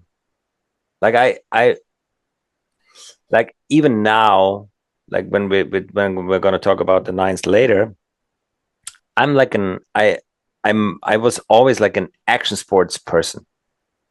Like I then obviously I switched to skateboarding at one point and loved surfing and stuff and snowboarding as well. Like obviously the one sport I did is skiing, and also it's the one sport I know the most about and have the most experiences. But yeah, action sports for me is just not a competitive thing, and that was and still is the reason. And I still feel like at JY, that's why and in Candide, these were both also not about winning, right? Yeah, there was some kind of video contest and stuff, but hey, and even you had the big air, but that was progressing the sport in a good environment more than you just wanted to make the safe jump. Exactly. So Yoon's whole philosophy was like, I want to do doubles, but no one makes a jump that's safe or good for us. Exactly. So his whole concept was, I'm making an event like that. Then Candide was like, yo, everyone's kind of a pussy. Let's see if you can straight line down this whole fucking choppy in run at the world's largest step up in front of everyone eating baguettes. It was just like, yeah, you guys all gave awesome platforms. Because I thought like that was fun too. Like even the concept of like who you put on a platform. Like and then to give them exposure, right? Like all those guys you named, they're not like the biggest names in North America at the time. I have to say, guys, if it wasn't for Yoon and Candide, I would never have done it. I gotta shout them out. This is why I now, ever since, it's my full-time job, ever since this year, thanks to these two inspiring me. So thank you, Yoon and Candide. Well done. Yeah, true that. So these are media events because, like, just coming from the media space with TV as my real job, live sports is all selling advertising. And so when you have an event like this that's not airing live and you don't have a big crowd, how are you making money? Is it all like, so obviously you're getting a sponsored, but what are you offering them? Like what are you actually selling to these sponsors for them to give you money? Well, I said, first of all, help me really quick. Tell me, what's your TV job? Because you were both TV people, I guess, then? I do logistics for ESPN. So I make sure I do all the background stuff so the game can get on TV. Ah, interesting. Yeah. Okay. Well, we'll be in touch more about this. This is interesting. Okay. Well, I sell them the media mix. Ever since the Nines exist, we have We have print. We have radio, which doesn't play a big role. We still have TV. We have social. And did you sell the first year? Did you have like, because you had it so easy to sell, I look at, right? If I was to go to a sponsor in 2008 for the amount that you're looking for, yeah, like it's easy, right? You're saying, hey, this is the exposure you're going to get, multiple photographers there, you're going to get ads. We started with print, exactly. So you didn't have anything else on the table first year, like TV? Are you dreaming at that level? Yes. So yes, we did. Okay. So I always had 4 invited photographers, and it was the whole thing where we always had these. It was always a Scandinavian one. I told you it was Matthias Fredriksson. Then it was a French one, which was Steph Condé. That's the guy who shot the photo. Then Klaus was the German one. And then what am I missing? And then there was also a Swiss scene, and Switzerland also had his own magazine. So you just invite these 4. Rudi Flick was his name. You invite these 4, and they would do 4 guaranteed stories in their 4 guaranteed magazines. That's what we had. That's what I brought. But then the Suzuki part of things, that was actually not Suzuki directly. It was an agency who did this whole team management thing for them. And they had an action sports TV format called Rebel TV, which was run in German television. And it was not that small. And they had a guaranteed slot there. So it's a tiny German version of ESPN. Exactly. So we had think how cheap that is, Ethan. He's talking a 40,000 total budget. Was that what you said, or not even? 20. So he built a jump, brought all those riders there, had guaranteed 4-country magazine, core distribution outlets to new markets, as well as a TV show that fucking has a time slot that probably cost. I forgot about the built-in magazine distribution, because you have a magazine at this point. So you're like, he just said he invited 4 photographers, right? So they all represent. Yeah. So Matthias in Sweden, he definitely can sell his photos to multiple Scandinavian. Skidor and Friflut. He did 2 magazines, Sweden and Norway. I remember that. Yeah. And so all these guys, and then French guy has like multiple magazines. Skier. Yeah, but there's 2 or 3 more there. Yeah, and I remember seeing his name. But you have your own magazine at this point too, no? Yeah, and we got the own one. Yes, we kind of had 2 Downdays and skiing. Yeah. So you have 4 different markets, but then Europe covered as a whole, and then it's like, But guys, this all sounds so strategic. The way you look at it, there was no fucking strategy. Like, no, but it's just making things happen, because I'm showing you exactly $20,000. You are doing a $500,000 production, so for sure you're not thinking like you're just creating dope shit, and you're over insane, because that's so beautiful that you see that, because the 9 still is the same fucking thing. Now, like, I don't know if you saw this year. This year was a beautiful year, maybe my favorite of all time. I'm not joking. This year was just sick, and it's such a ginormous production. And the budget is not as big as you think. That's the funny thing about it. It's just because these people they come voluntarily. A lot of people are willing. They want to be there. They want to be a part of it. People are paid, but not to their normal level. It's just a little lower salary level. And this is the heart and soul, because I think, people are passionate about what they do and have all these talents, and they're excited to come together and share it. And this is why the 9s exists still today, I think, 18 years later. Yeah. No, it's a dope formula. Like, as far as how you can do it. If you can lodge people and then give them something fun to do, and then make sure that you're like, hey, we'll document it, because what you're going to do is fucking crazy. So no worries. We got you. Go have fun. And then that's all that matters to the skier. And then if they have the dopest playground to play in and it's documented, everyone wins. So sick. How is it? How much, North America? I know it's a thing in Europe, right? And I know you'll find things on New Schoolers and stuff. But how much do you see of the 9s really in North America? Mostly Instagram, I see it. And it's like... Yeah, you have a better say, Ethan, because I search it, like I'm going to check it purposely. But what would you say, Ethan? I remember growing up, so I was born in 98. So, like, my prime years for consuming ski content, like, not for the podcast or not for... would be, like, 2012 through, like, 2016. And so that's when people were doing those huge death gaps. I remember when Jesper. Oh, yeah, so that was all YouTube. And then I went to college for 4 years and kind of got disconnected with skiing from 2016 to 2020. And then after that, everything I've seen from the Nines from 2021 onward has mainly been Instagram. And it's just been a clip here and there of whatever groundbreaking thing happens. But I remember it was YouTube for sure in the 20 teens, and then now it's all Instagram for at least what breaks through in my world. Yeah, that's normal. Yeah, I guess that's the normal. But you've seen it. That's nice. Oh yeah, I've known on the other side of the world. Yeah, known it forever. Yeah, it's definitely like it's on everyone's radar. I don't know how much people engage with it, but they know like, oh yeah, that's going on right now. So it's definitely broken through to the North American market in a way where it's like, okay, we know what event this is. I tried many times. The craziest transformation I saw of your event was, I think, mid 2000 teens, whatever the fuck they're called, or late. All of a sudden, I never thought of your event as a world record event.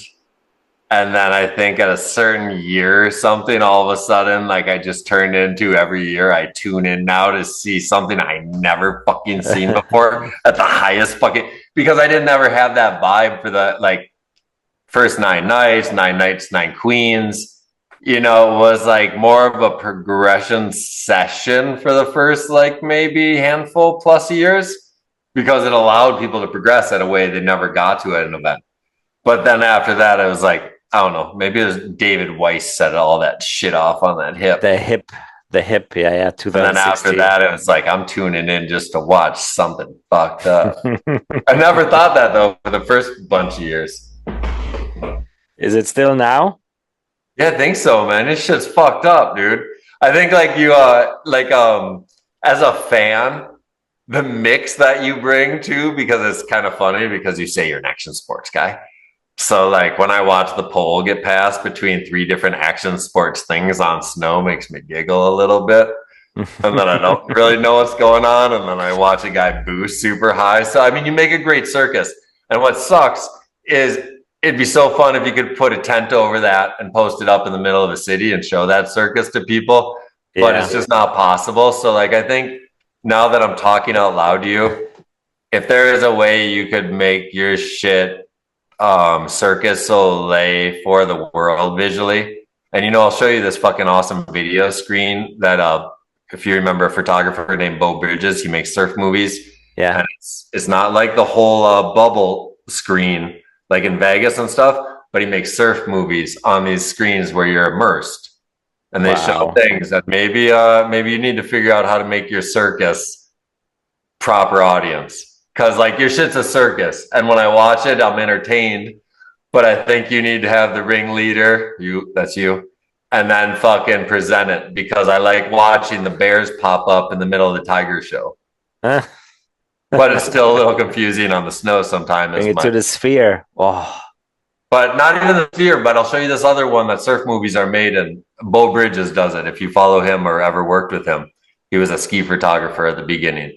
But he makes, it's fucked up. But if you can make immersive experiences for your event, I think because you're so out there now, you're not really as relatable to everything that us, like whether it's course ski, snowboard, skate, right? A BMX guy is not relating to a guy riding on a mirror on top of 12,000 feet while a guy jumps over and drops him a pole.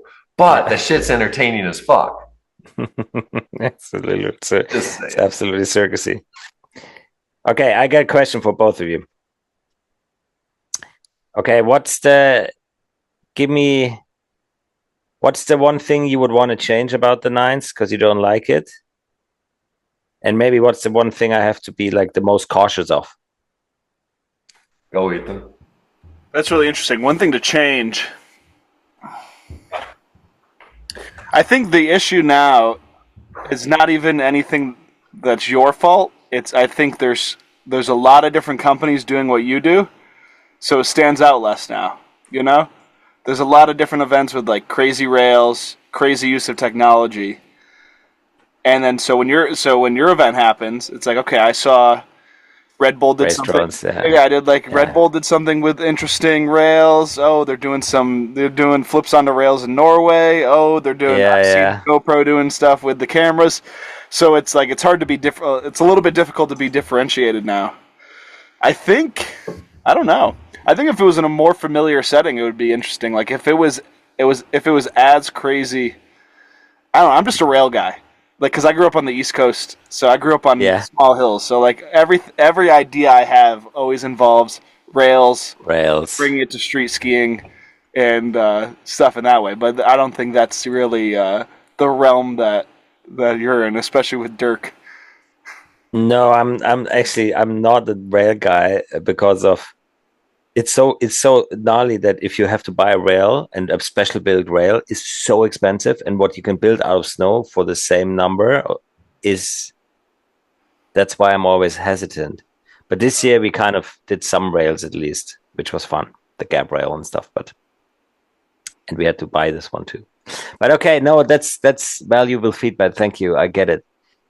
It's it's just like the novelty's been diluted because people. It happens with every great idea. People see, this is a great idea. Let's do it. Let's do our version of this great idea. Yeah. You know.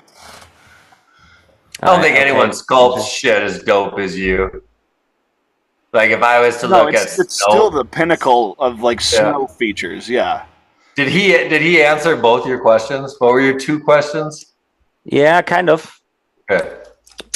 It was the what to change. I'm happy. It was an honest answer. Do you want to design a special rail? No, I'm not even sure that's the answer because like Red Bull does that with the unrealistic and. I know. And I don't think so. That's not my favorite thing. So I don't know. After we talked it out, because I thought about it now, like, because what I didn't like as a hardcore skier before this conversation, I didn't like all the other stuff. Yeah. Like, I didn't like snowboarding, I didn't like skateboarding, I didn't like that. But that was just hardcore skier kid that's consuming your YouTube and Instagram. Okay. Now that we're talking, why would you want to digress in your visions and like how big you created, how perfect you created, how beautiful backgrounds? Like, I think it's just your platform because you make your jumps better, your athletes get better, the locations get more beautiful. So now it's just a matter of if you put everything on your list that you do, what doesn't get better? And it's the way people can consume the experience.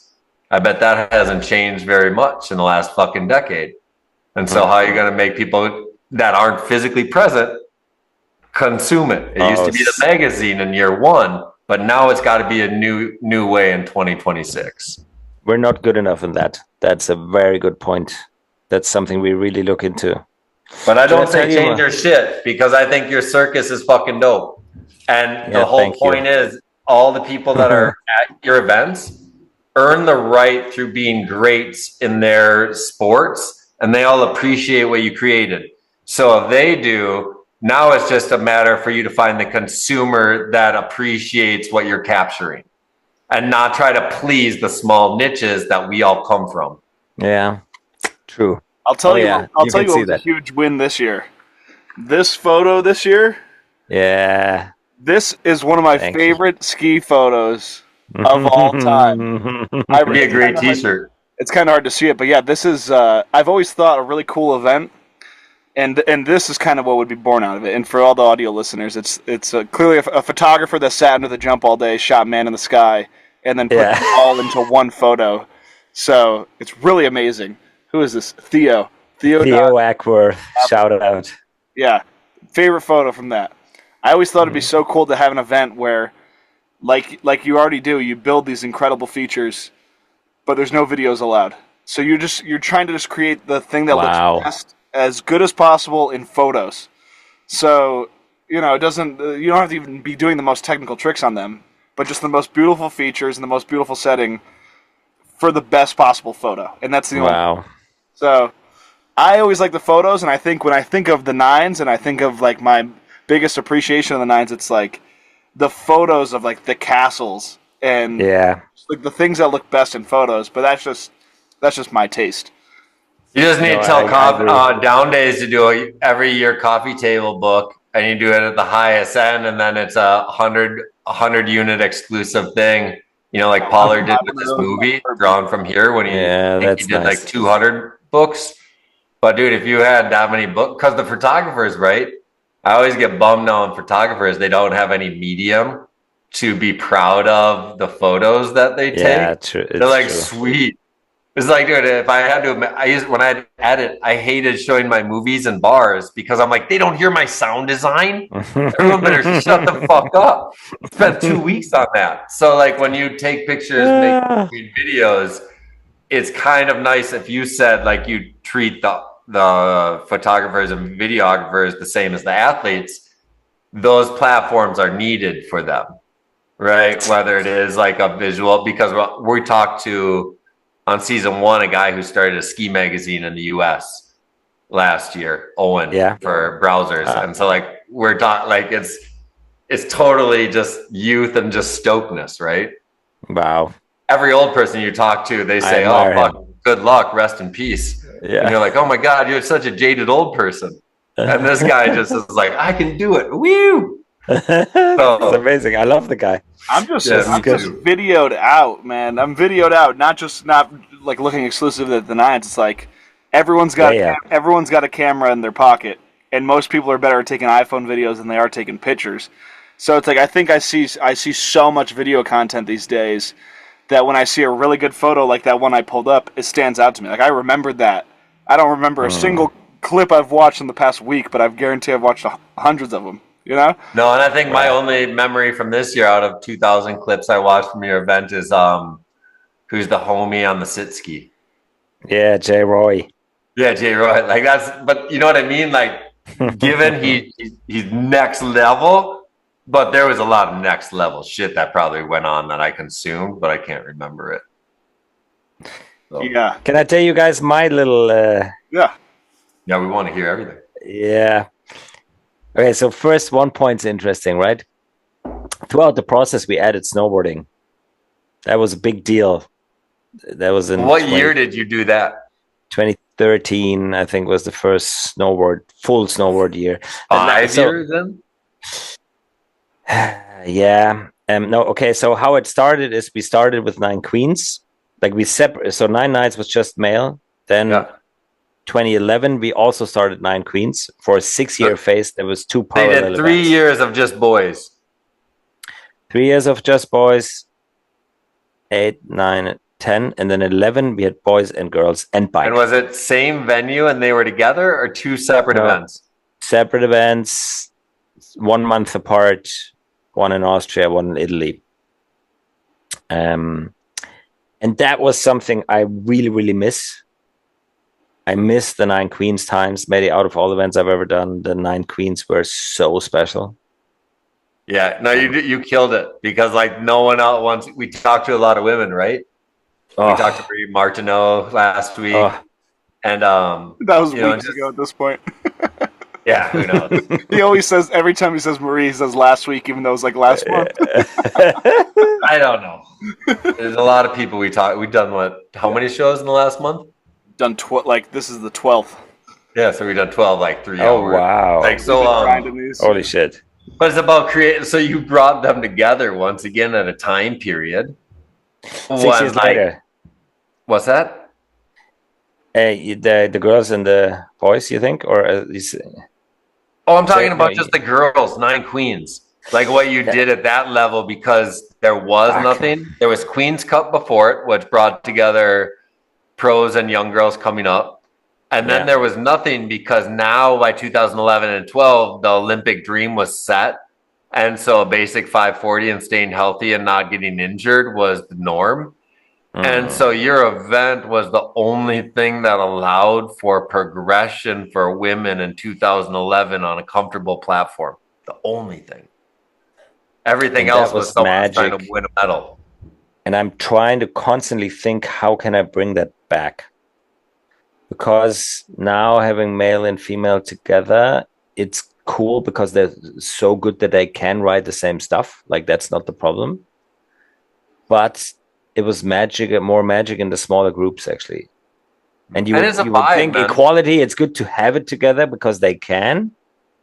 But I actually think that it would be more supporting to actually separate it again. I think the women especially thrive when it's so my younger, this is a kind of somewhat related but not. So my younger sister in Connecticut, she went to public school, which is obviously co-ed, and then that wasn't working, and she went to an all-girls private school and absolutely thrived. So I think that in some cases it's better for women to have their own thing where it's just women. Because for whatever reason, I'm sure any woman could speak to this, it just changes the dynamics of the event and how fun. It's going to be dancing if it's all girls. Yeah. Like for the whole week. And it's just going to be like no pressure and giggling and doing all the stupidest shit little 13-year-old girls would do together with no judgment. None of that happens when you mix. Yeah. Right? There's not I watched it again in Taylor's event video where I'm watching all the girls and it's all the different styles of girls. You can tell they're different backgrounds. Like straight, gay, fucking big, small, dark, light, every kind of background. And they all are having the best time just geeking out. And I haven't seen girls geek out like the images I've seen from Taylor's event for a long time. And it's just like you're not going to have it once you mix dudes in because dudes are stoked on chicks and then that makes them conscious. I looked at Taylor's event so closely and I'm so proud of her. Well done. Shout out to Taylor. And I had all these 9 queens feelings and she just did it in the modern way of how it should be done now. But I don't know. At one point, the thing is, I've decided that's all I'm going to do in my life. Like I'll do this till I retire and I'm not going to retire soon. So I'll bring it back somehow. It's a promise here right now. And I'll find a way. You should just give Marie Martineau a call randomly because this girl is so still gung-ho on helping everything women's. So I pitched her on doing an idea of a quarter pipe event for girls only the week after the Olympics every 4 years and then invite all the Olympic girls from the Olympics to her quarter pipe event and have them just fucking boost. And then I was just like, no one else will do it, but fuck. So like, there's so many fun things you can create like for women that they don't have and men don't have either. I think if you ask the women, they would probably say, yeah, we'd be stoked to have a separate. Yeah. And that's why I have my opinion from. I asked them, right? I know. Yeah. Not all of them, mountain bike girls don't want to touch this. They want to ride with the men and they thrive. They need them. But like Anna Gasser tells me every year, Nico, bring the queens back, please. And she's not the only one. Mathilde is another good example where she would thrive and enjoy it. Okay, and the other one, so that was the queens. And then the other big point was obviously adding snowboarding as a ski event. Think about that, Iberg, you're a skier, but that was a time where skiing and snowboarding necessarily weren't just the best friends. So what year is this? Is this Olympic year, 2014? Yeah, like 13, I think. And in 12, we just had Sebbe de Buck and Seppe Smits, who kind of just randomly showed up in Livigno because they were training in the public park and then kind of came over to the event and said, hey, can we hit the jump? And we said yes. And then they rode super well and did like triple corks, which was really special at the time, even with a grab that had never been done and it wasn't planned. And at the girls' side, we had it from the beginning, right? It was always Jamie Anderson, the early years. And then we were just like, okay, shit. Like, we are, like, I come from snowboarding. I love snowboarding. I follow as much as skiing. At this time, 2013, I have kind of finished my active skiing career. And I was just a TV host for X Games. I did 10 years of X Games on German television. And I did skiing and snowboarding, and I knew about it, and I it was So quite Nico, obvious. you were the face of X Games for Germany for 10 years at this point. So when people would watch X Games skiing or snowboarding, it was you commentating. Every X Games, every sport, yeah. Okay. Every sport. What- All right. what style- Just so people know his stock in his nation. Would you like? Were you sideline reporter, play-by-play, color? Like, what was? Where are you So we have a studio in Germany, Yep. which was super. Like, well, that was the most professional. I have done a lot of TV things in my life, but that was the most professional production ever. But it was a small pay TV channel. So to take all the I work now, try to impress everybody. I'm gonna take it down because it was a sick production, but it was only pay TV and a few people only watched it, a couple thousand. Okay. Like that was not free TV as it would have been on ESPN.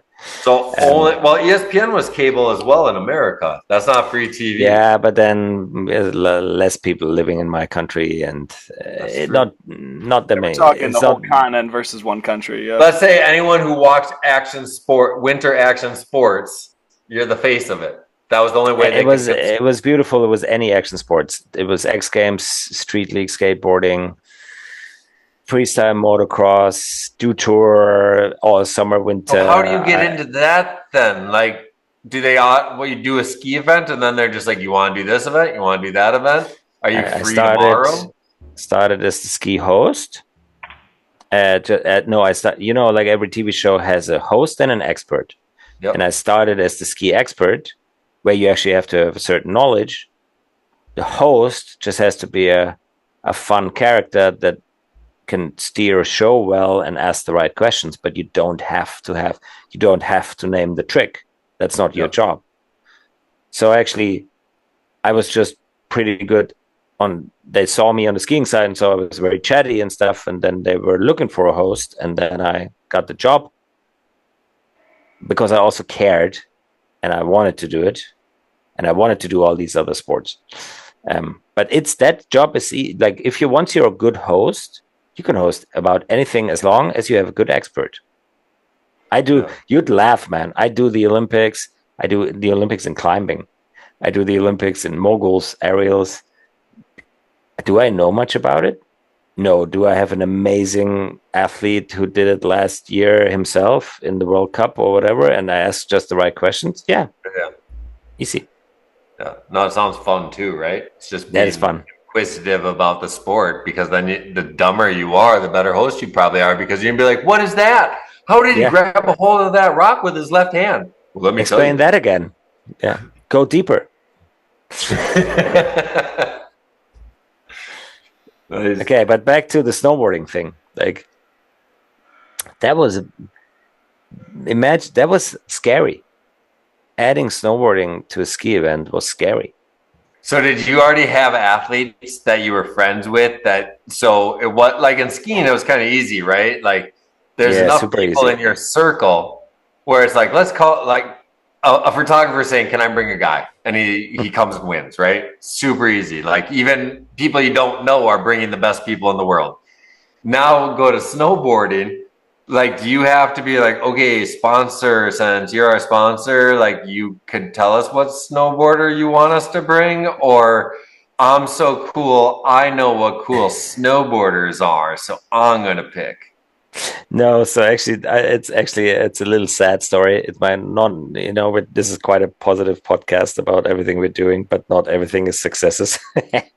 So I think the first year of snowboarding, we had the best lineup we ever had. I think ever since then, it has only gotten downhill because we had Monster Energy as a sponsor, who just brought the freaking A game in the year one, which was Haldor and Sven Torgren and Stale Sandberg and heavy hitters. And then we also had O'Neill as a partner, which had like Sepp Toots and Max Perot. And like, so the first year's snowboard lineup was pretty heavy. And it still is now, don't get me wrong. It's still amazing. But they all came from co-sponsors. But I think they were super curious. But I'm saying, dude, if you're a Haldor came rider, many times. If you're like, if skiers got invited to Holy Bowly, are you familiar with this event? I mean, it's what we created B&E Invitational off of. Do you wanna? Yeah. Do you wanna? Okay. So Crush, the owner of Holy Bowly, and we made a pact. I once read in an magazine of Method Mag, an article of Method Mag, written by Theo Ackworth, the guy that you've shown the nice photo of, that one of his inspiration is the Nines. Holy Bowly boss said that.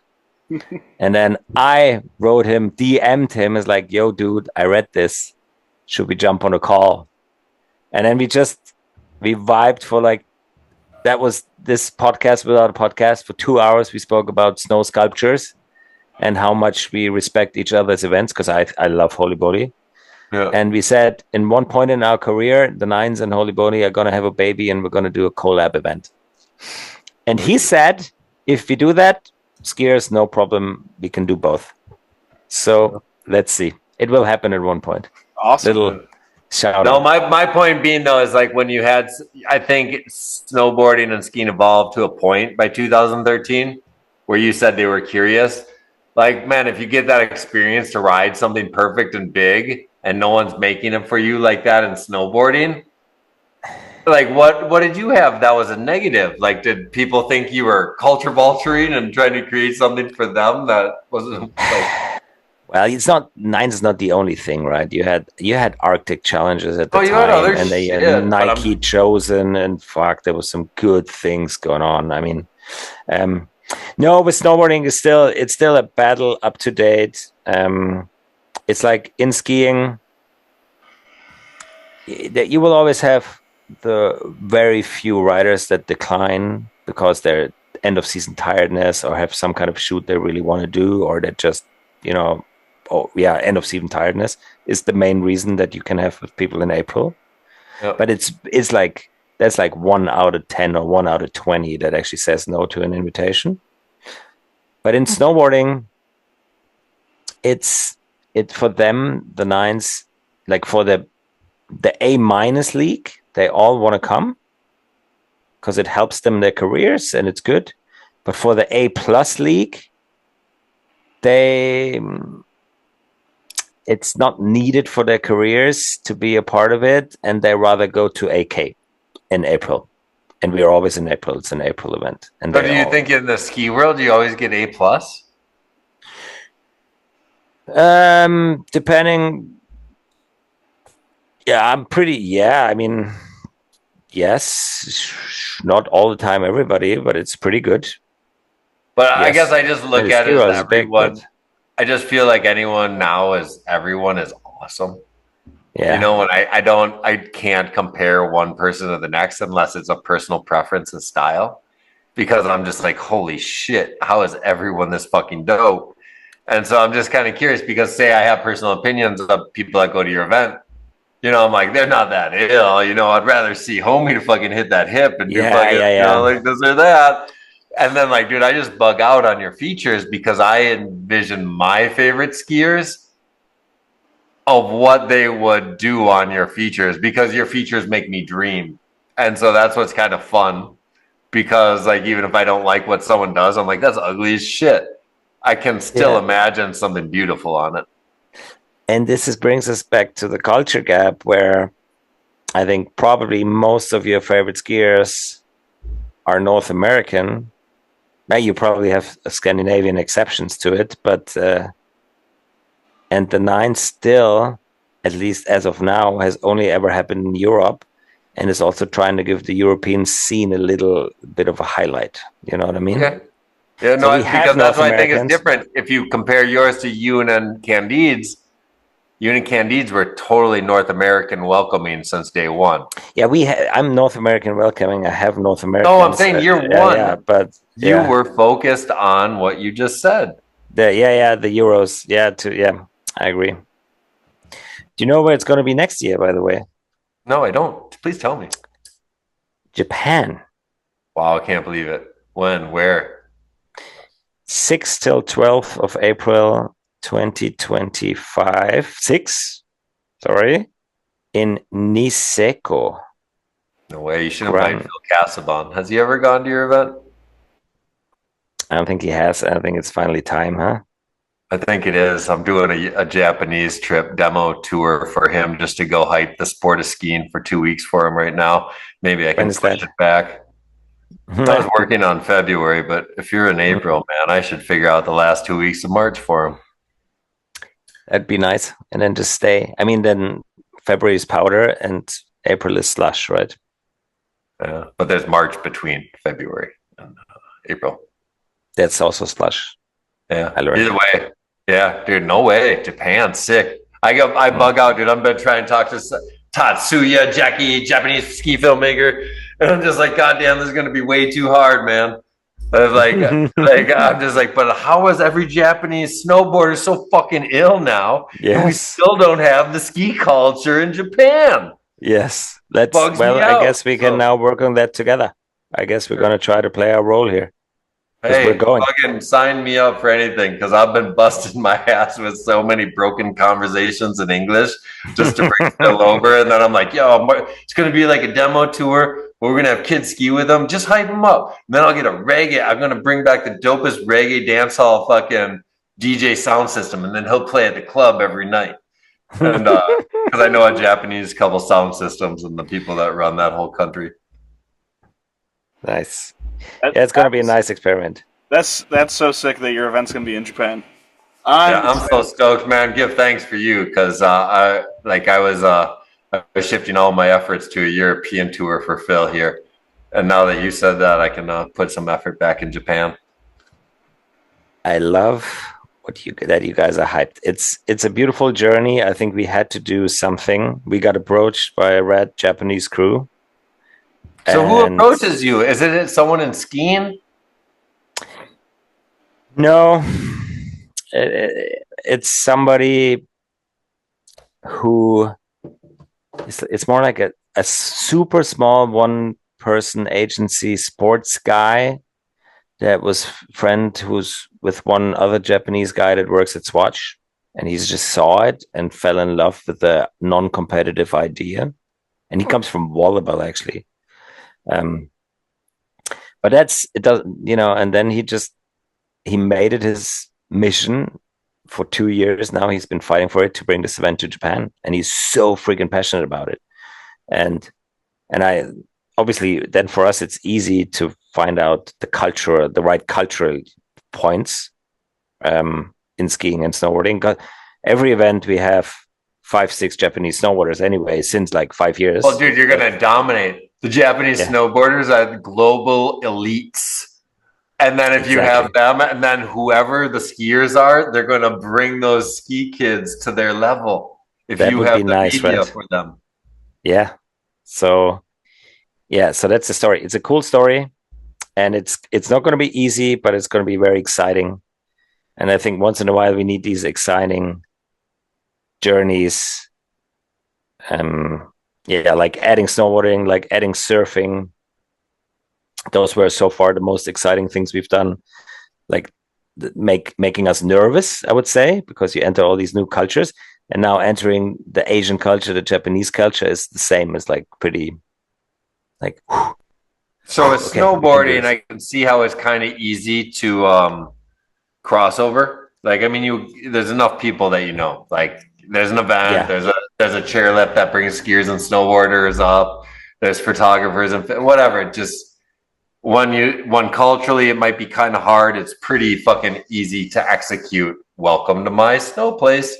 Now you add mountain biking and surfing. I'm guessing those have to be fucking like, do people approach you and say, hey, can I do this and be in mountain biking? Or, hey, can we do this on surf? Or do you say, I want to do this. I need to find a partner. I think the Nine's success is built on just being this kind of blank canvas platform where people come with ideas and then we just help to realize these ideas. So with the example of mountain biking, it was 1,000,000% a guy that came to us and said, holy shit, that skiing thing is awesome. mountain biking needs the exact same thing. Can we just copy paste it and bring it to mountain Because you biking? did it, right? You just built a big air castle for mountain bikes, right? Your first year, pretty much. It looked like your winter shit. Just the same thing. The mountain bike event is a copy paste of the snow event. It's just the exact same thing. And in surfing, and was that easy to execute? Because I'm guessing because of weather, like it has to be fun for production. Like if I was the producer, nice and warm. Huh? It's nice and warm. I'm just thinking the idea of not dealing with all the variants of snow and weather and clouds and meltage and whatever. Was it more fun to build a dirt event, or is it the same? It's the same. Okay. You have you just the same shitty weather conditions because it's also in the mountains, right? Okay. And then you have all these problems with water drainages when it rains, and then the course is fucked, and it's the same. Okay, I have no experience, so it's ignorant questions. Building in dirt, and then for the people that are neither, a lot of people see the nines that are neither ski or snowboard diehard fans. We get into mainstream. And even though mountain biking is a huge sport, the snow one looks more appealing to people because it's so pretty and white and the sculptures and everything. So you have to work hard to make the mountain bike one really stand out. It's harder. Yeah? It's harder to build out of dirt as well. And then the things stay, they don't melt, so you need permissions. Oh, that's a hard topic. Built. Yeah. Oh, because you're bringing in false structures and not building. You're actually building things and moving dirt compared to just moving melted snow. But that's the most amazing thing. Think about that. And this is something I would like to explore. I thought about it so many times. So I wouldn't mind having somewhere on the planet like a 9 snow park that people could ride all year, where all the special features that we ride at the event would come and people could ride them, right? You could make them maybe a little more easy or whatever, but it would be cool. I say that's another mission I really want to do, to have like a 9 snow park somewhere. And the bike park, we have it. Like we built a 9's mountain bike park. We have it in Sölden, Austria. We built it last year. We open it with the event, and then it's there. And then they can. So when you build this, do you license your brand for them to use it for X amount of time? Well, yes and no. Like one could say yes, but they own the park after, so the X amount of time is until. So the relation is they're marketing your event, and in turn they continue to help build stuff with you in the future.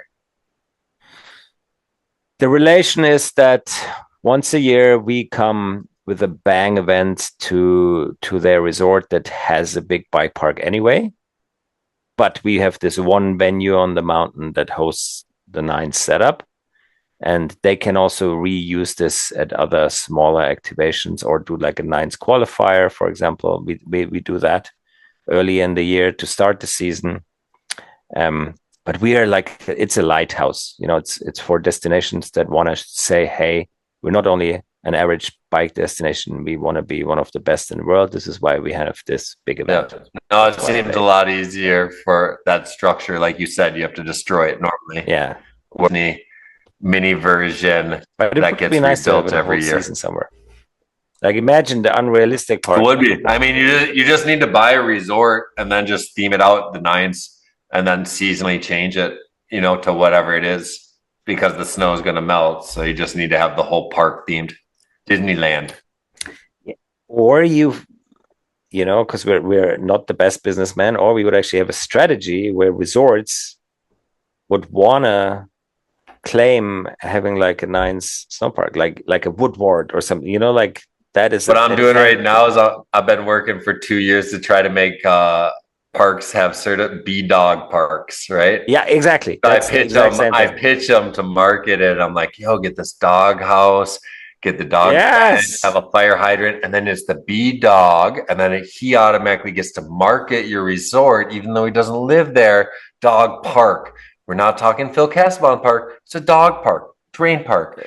And so I break it down, like I'm on 2 years. Like I deal with like different people that build rails tell them, I'm like, yo, let's build the B-Dog Park package. So when I bring resorts to you, you already have a built-in 8 to 10 product thing that you put on a ship, and then you send to their train park, right? And so we'll see if I get them X, Y, and Z for structures. Then you say, because you're marketing them, right? So if the nines can be marketing parks, yes, like a Brentwood Park, it's a good example. Whatever they're fucking called, but they Colorado. So I thought that was an interesting way to do it. Lots of fun things to create, Nico. Maybe you're there. I'm starting to run into some tech issues because it's so hot here. So. Tech issues. It's hot. The day is pretty. It sounded like it. I can hear you good, see you good. Never talked about, like, how did you know, like, so down, like, it's crazy, right? Too. So now you're a pro skier. Let's go back, like 2010 or so. Downdays. Downdays is an 8 through 2012, and then the nines. So how juggling these three things alone? When do you eliminate I'm a skier? Do you remember Freestyle CH, the big event in Switzerland? Say that one more time. Do you remember the Freestyle CH, that scaffolding event in Switzerland they used to do in Zurich? So one year, instead of inviting me as an athlete, they invited me as a TV host, just from one year to another. And then I knew, oh shit, it's going down the hill, and I should rather focus on the things off the slopes than on the slopes. I think it was 11. And then I really jumped into the hosting thing. I really enjoyed that. Like, that was... I still, as of today, I still love it, right? Yeah. Hosting action sports events. I also, what we never talked about is that Downdays, it's not, I'm not involved anymore. We gave it away, like, from the original founders. It's still Ethan Stone now, and Roy Kittler, some of the OGs of. But how long were you part of it till? I don't know, 6. Okay, so still at this time. Like, yeah, for sure. Like at least the nines guy. I was. You were more guys, right? So we split up. I was the nines guy. Early years, I was Downdays too. Like, we invested a lot of energy, and we loved it. But then when they both got a little bigger, then we had to split up, and neither doing a magazine is a really profitable project, or a website in this case, nor an event. Even though it all sounds so big now, it's like that is we can only sustain the nines because we also have an agency around it, which is called the Distillery, and which kind of is a more stable structure that can, in the good and the bad times, help the nines or not help the nines. So it's kind of the marketing tool for the agency that we have. But the agency didn't really need two marketing tools. It didn't need Downdays and the nines. One was enough, and the nines was the more successful project. And then we never sold it. The nines was more successful financially than Downdays? Oh yeah. Okay. Oh yeah, fast. Yeah. I'm just trying to think in my head, like, a magazine is selling all those ads to every single company in the world, and then but you have to sell, dude. You have to sell 25 print ads, 3,000 to 5,000 euros, or you find one big car company who pays 100 grand. That is easier. You know what I mean? And we had that with. Okay, they didn't pay 100 grand. I told you they paid 10 in the first year, and it slowly grew. But still, that is the easier task. Also, the nines, yes, there's other amazing things out there. And we talked about JOI and B&E, one of my favorite events ever. Man, wow, what a special thing. Or Arctic Challenge or whatever. But the nines always had something unique, like something that made it, like, it was a unique pitch. It was hard to find sponsors outside the industry because it's this non-competitive, non-live TV thing that's hard to understand. But if you found somebody where it matches the DNA of the brand, like it now does with Swatch as the title sponsor, who just wants to be a fun, non-competitive, everybody, the world is colorful, let's have fun together, then If you have a brand like that that's really committed, that's a lot easier than to maintain the magazine and to do something with them, for example. And are people just stoked on your event now because you have so much content out by so many people? Like, is that kind of your goal? Is you're just like, I have a bunch of photographers, a bunch of filmers that show up. Like, we're going to just mass spread this shit all over the fucking place. Or is there actual pieces of, like, say, like when we did B&E Invitational, make it basic. Okay, we're going to do a welcome video. We're going to do day one, a build video. We'll do a highlight video, you know, a long and a short. So, like, production wise, we knew for the event that we wanted to produce content. Does your event produce content, or do you bring content producers to do their thing? Both. Yeah, you guys exactly. Yeah. Okay. We do exactly what you just described. And then additionally, Red Bull does his thing as a partner. Swatch does their thing as a partner. Then Alex Hackle comes in with his filmer and does his thing. And then then Slush comes in and does their thing. We did that year. That was fun. And then last year, Magma came and did their thing. And then it keeps going, you know, and then Andrea Getli does his thing and whatever. It's like, yo, how dope is the son of Kia Bumba? Beautiful. Like, big up Nico, the other Nico. Yes. Because, man, like, I've just watched him get involved with you. And, like, this is what has excited me the most about your event. Just as a fan of Nico. And then, like, see him grow and find his, like, I'd love to talk to him one day because he's a guy who created his own lane in a time where he spent maybe the first 5-6 years trying to be something, and then he realized be himself, and then all of a sudden now doors open. He's special. He's a special character. Shout out. He's been, ever since like 5 years, he's been super heavily involved. Every year he's getting his part of the course signature features. He did it this year. His way of wanting to produce content. Actually, the whole mirror thing we had this year, that was all his idea. He's special. How expensive is a mirror like that custom cut brought up? Not at all. It was a foil. Okay, nice. I was wondering, I was like, fuck, man, like, how are you doing this? And then I was like, who's cleaning that every fucking time? It's a tragedy because actually Nico one year got hurt on one of these mirrors and it was his idea. I feel bad. He got hurt on a mirror?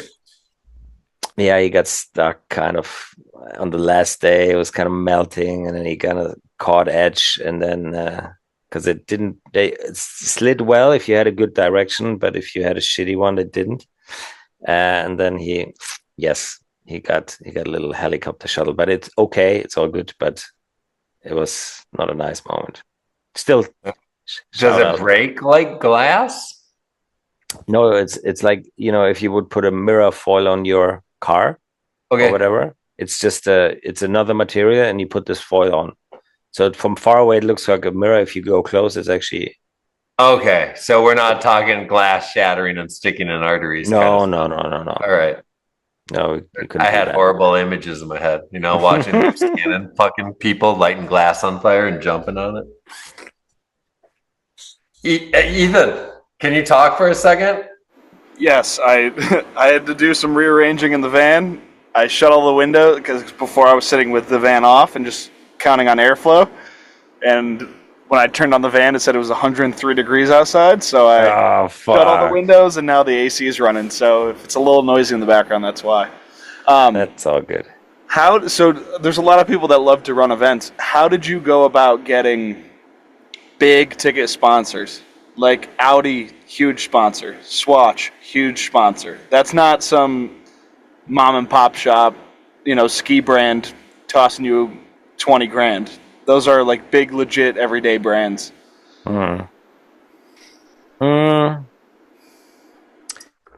It's all about the right people at the right time. It's luck a little bit, and you have to put in an effort. I think you have,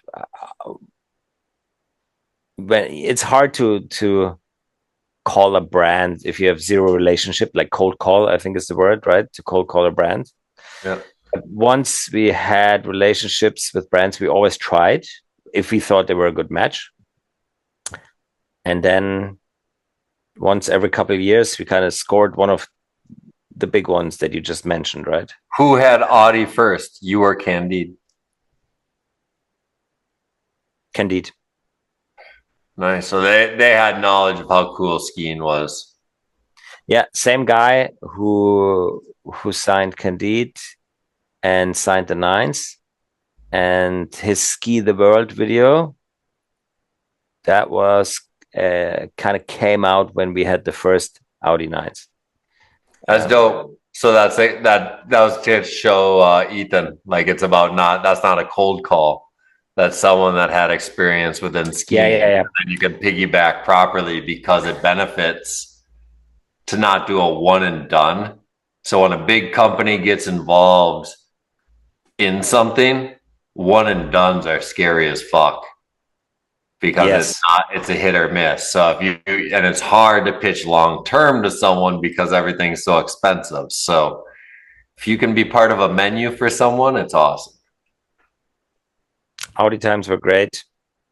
And when and then there was COVID and the Ukrainian war and the car crisis, and then due to that we lost them, and we were like, well, we also lost motivation a little bit, because we were like, are we ever going to find somebody replacing that kind of, I don't know, they brought. So when you started to make more money, and like you kind of said earlier, like what's cool is like, people are we're doing what we can, building stuff for cheaper, we're doing this. And when you get more and more, what are you doing more? Is it all like bigger feature every year? Because I see it added, right? Is it buying a big axe to put in the fucking hip that hangs out? Like every time you get more money, is it just like, yo, what feature we building with this? I got another 10,000 to build something out of snow or a fucking feature. I mean, we're like within the Nines, we're just bad businessmen. Whenever we have money, we just invested in the baby. It's quite easy.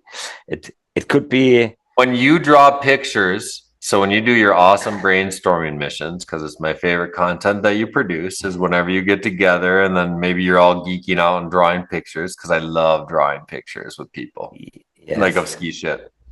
And so when I watch that, now at year 15, whatever the fuck you're at, is there, when you draw something, do you know a price on it? Because I never knew a price of anything I drew. Yeah, I do. And I have a beautiful system with the shape companies. We fix a budget beforehand, before we even draw the first thing. We said, that's the money we're going to spend. Let's try to build the best possible. And you guys are part of this creative process. We every event we do something. It's called the Creators Cabin, and we bring like 10 athletes together and let them draw for 2 days. Bring in 1 or 2 designers to help them with all the nice drawings, and the shape companies are present. And then we put all this together, and then the shape company it's their job to say if this is realistic with the budget that we set beforehand, or if we have to cut it down a little bit. Or if we can even amp it up, which never happens. So we usually have to cut it down a little bit. But that's the system. And that's how we keep control of the financials of the setup. But overall, I think it's nasty. It's like 35% of the overall budget of the event go into the setup, which doesn't maybe sound so much. But if you think about it, how much people you have to pay and how much hotels and media production, and it is a lot. So dealing with their builders, what feature did they ever create for you that they totally underestimated? And they're like, holy shit, we just gave you $100,000 feature for $5,000. Like there has to be one now looking back at it, right? Yeah. Like where they just like, they know time that goes into stuff. And do you have a feature that was total, like, I mean, some of the stuff you build, right? Like, I'm like, how do you put rebar in that? I mean, I was around when we built the loop, or when Poor Boys built the loop. Yeah. And like just the concepts that you have to do to build certain structures without them collapsing and being used is crazy. The loop So did the did you loop did ever have? collapse. The loop didn't the loop collapse in somebody's wife? Yeah, on the snowboarder filmer's wife, the first time she broke her back. And Yeah. then they had to figure out to put rebar in and then freeze like certain things so the top wouldn't fall. So every time Wow. I see holes and shit, and I see you guys cut it perfectly, I'm like, that is awesome. How? Experience? I get it. So, Mike, going back to my question, is there anything that you guys ever Yeah. designed that was because it's Yes. fun to design on paper, but to get that the spider fucking tractor up there Yeah. and all the other machines? That's the winner, the spider tractor. It's our favorite. Okay, so the shape companies hate tunnels. You're absolutely right that they hate that. The manual labor of working over your head is so hard on the body. They hate that. Do you remember when we did the first year with Audi in 2018, where we kind of built like a slope cross course with some snowboard crossers, and then we had this thing that was like a braiden. Is that the word? You know, when my daughter has her hair in this. Yeah, a braid. I'm trying to It's a visualize braid. everything you're saying. Yeah. And then this thing was the gnarliest build, and they totally underestimated it. There was such you have to plan it like with architectural plans, like as if it is a house, and it has to be perfect, otherwise it doesn't work. So that's the I how was they just have to thinking do it. time, like even when you design new stuff, right? To build how you move snow, how the troughs are made, like when you have to do certain things for berms, Yeah, and then like you see new shapes because logistics. you create new shapes, right? Another Wouldn't you one. say almost every year you're creating some kind of new shape almost, or every other year? Uh, I mean, think about it. Even like something. I mean, the sometimes it's moles, the like mirrors no one's idea or going to something. create a dome. It's the most stupid feature anyone could ever do because the maintenance after 4 hits. Yeah, Like, and that's so what I'm saying is when I watch features that you create, it's not a feature anyone would ever create at a park because it doesn't work for mass consumption. and that's the funny thing that you just said the right thing. Maybe to finish the shaping topic, the building it once and make it look nice is not hard, but maintaining something for a week is the insane part. And the shape companies want it to look good every morning, right? They care. They're proud of it. And I'm like fine when they look really good on day one, and then you do all these amazing images that Ethan was talking about, where it just looks perfect, and you only have that on day one. But they want to have it every day, and the reshaping is so gnarly. And the gnarliest reshape, and that's is when we now twice in the history of the nines we've built these insane hips, right? Mm-hmm. And you can't really reshape them. It's just a No, there's holes. 60. It's a 60-foot pile of 65 degrees steep slope in the landing. How do you get there after you've once shaped it? And they built all these gnarly extensions of their tools with their, I don't know, and it's funny how they invent things. Or even they invented round shaping tools instead of straight ones to cut weird things, and it's nice. No, it's so fun. Like I was lucky enough, like with Kurt Heine, the guy whose wife that thing collapsed. Like I got to build all that shit with him back in the poor boys days. So like he made all those tools, right? So like we had to do all the hand shaping of the hips and the quarter pipes, and then he's like, "Oh, I just made a fucking 30-foot extension." And you're like, "What the fuck? I never seen a 30-foot fucking pole before Yeah, with a exactly. shovel on the end." But it was fun. Big up your whole crew, man, because it's Shout great. out. Like they're artists. You know, it's like you build art and then people get to just ride art. Shout out to Schneestern and Helve Park. These are the two shape companies who did it over the last 20 years with us. And what are your locations for snow that you've run over the years? How many different spots? How many different countries? Oberstdorf, Germany. Surfhaus, Austria. That was Nine Queens for 6 years. Then we moved to Livigno, Italy. It was a very nice 5 years there. which is now going to be the Olympic venue, the next one, at more or less our spot, which we were 15 years ago. Then we had Butles, South Tyrol, Italy. Then we moved to Sölden, Austria. From Sölden, Austria, COVID came. Even though we had a contract, we had to go to Switzerland because they didn't care so much. Crans-Montana, which is in the French-speaking part.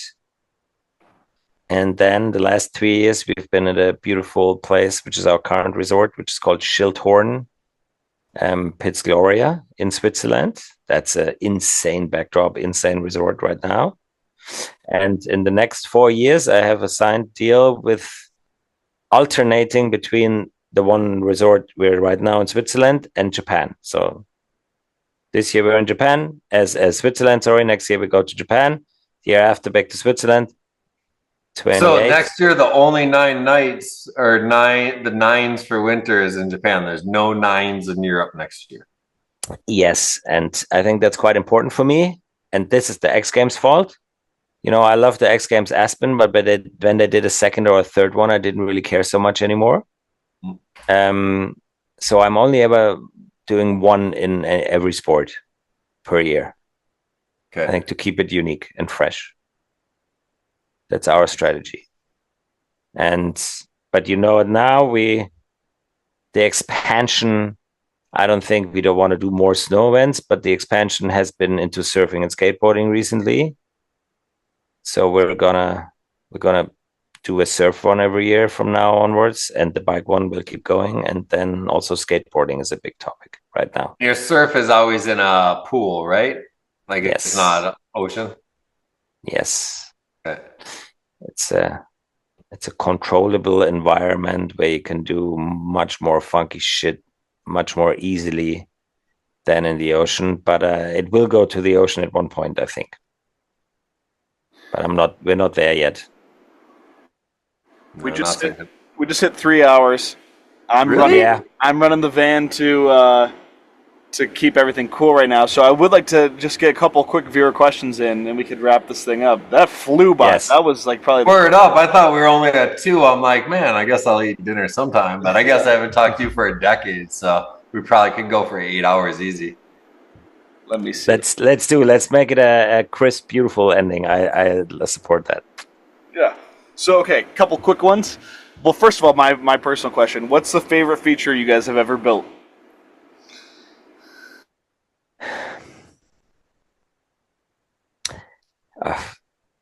I don't like that Jesper's Death Gap pops into my head because it's definitely not my favorite feature in terms of it being so gnarly, and I was dying and I was shouting at him like a minute before, don't do it. It's not worth it. And he Really? said, what?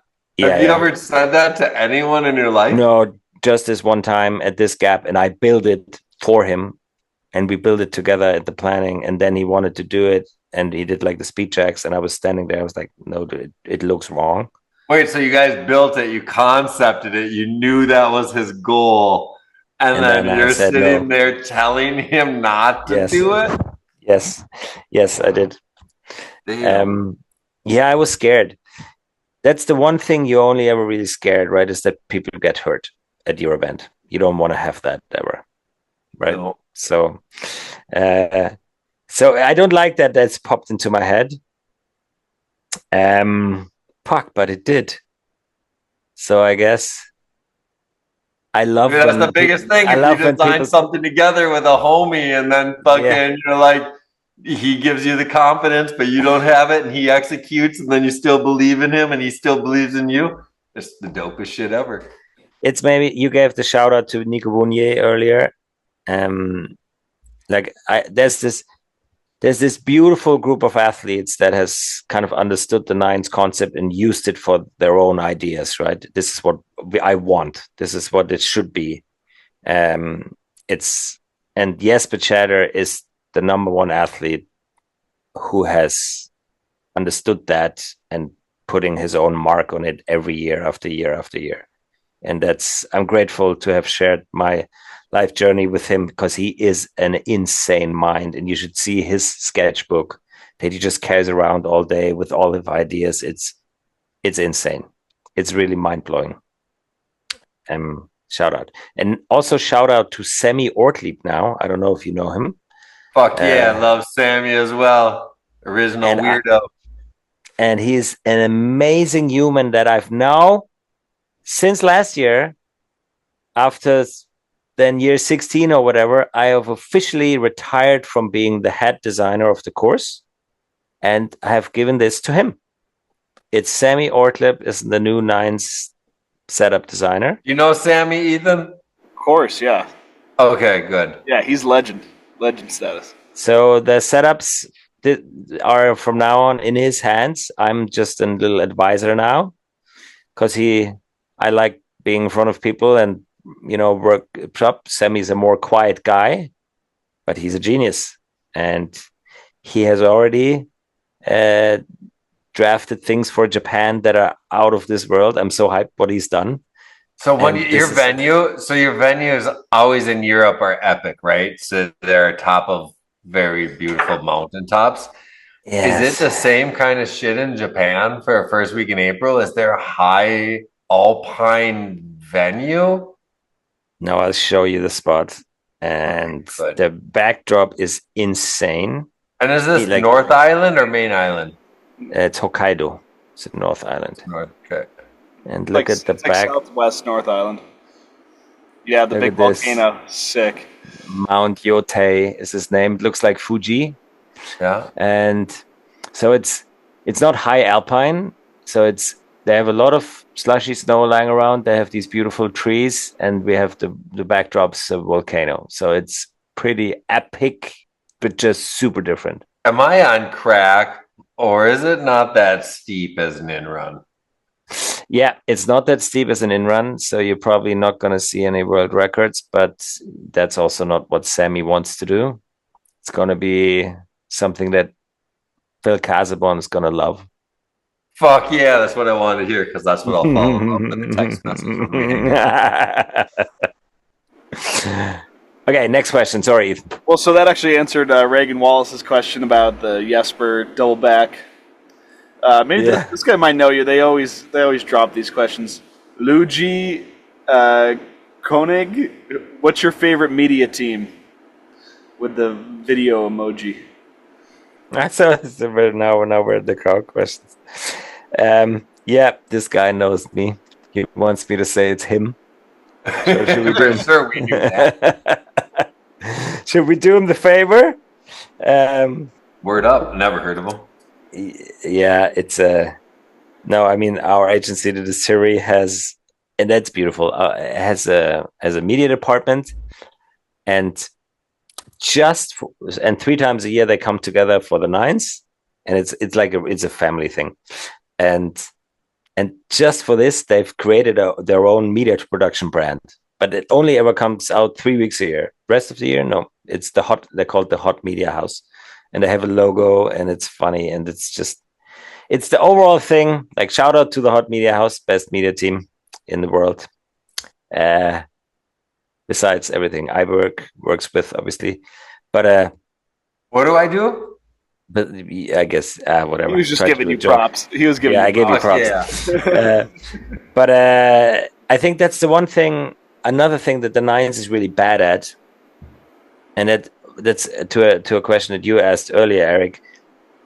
Like, the Nines experience on site is the vibe, the family vibe for a whole week of people really being passionate about something together. Is just something that we never managed to really capture well in any media product we've ever done.